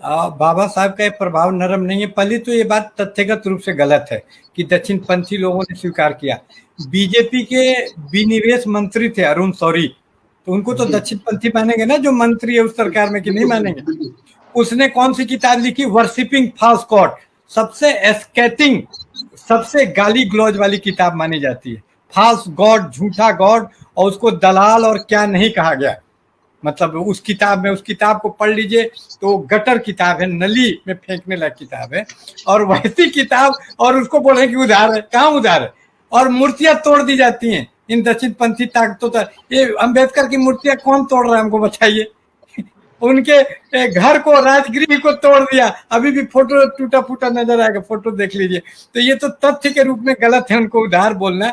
और वो ये कहना चाहते थे कि हिंदू धर्म, आप ये क्यों नहीं पढ़ते कि जहां उन्होंने बोला गांधी का खिलाफ करते हुए कि जात पात हिंदू धर्म का एक अनिवार्य अंग है, यानी वो मानते हैं कि जात पात खत्म नहीं। तो कानून में कहा जाता है सब चीज को मिला के पढ़िए, आइसोलेटेड मत पढ़िए।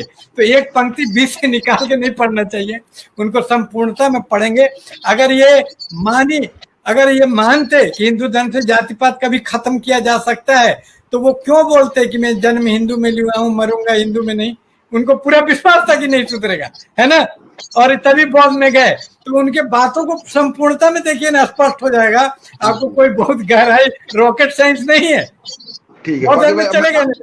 जी मैं अगले बता देना, 1 से 2 क्वेश्चन और है। एक 8वां चैप्टर था उनका, जो इसमें वो पेरियार के ऊपर करे। पेरियार की बिना बात की बात बनेगी नहीं, है ना? तो वो पेरियार के ऊपर जो सारे क्वेश्चन एक साथ में कर दे रहा हूँ। वो ये कह रहे कि आजादी के वक्त जो है दक्षिण में भी दक्षिणिस्तान बनने की बात थी, इस तरह की बात थी, ठीक है? तो वो ये कह रहे कि जो दक्षिण में था वो नस्ल को ज्यादा प्रभावी हुआ और वहां पे जाति नस्ल से दब गई। उत्तर की तुलना में दक्षिण में वो प्रभाव बता रही है कि दक्षिण में क्या हुआ कि दक्षिण में जो वहां की पहचान थी, जो क्षेत्रीय पहचान थी, वो ज्यादा महत्वपूर्ण होगी और जाति पहचान वहां पे कम होगी। तो पेरियार के बारे में लिखी, पेरियार वो कोशिश करते रहे, पेरियार तो लगातार जाति प्रश्न में बात करते रहे ना, लेकिन वो कह रहे कि पेरियार को जो वहां पे उनको निष्क्रिय करने की कोशिश की गई इस पहचान से। तो इसको कैसे देखेंगे? वहां पे तो जाति पहचान दबी नहीं। ऐसा ये मेटाफिजिकल थॉट है। मेटाफिजिकल थॉट मतलब होता है डायलेक्टिकल का अपोजिट होता है मेटाफिजिकल, यानी चीजों को जोड़ के नहीं देखना।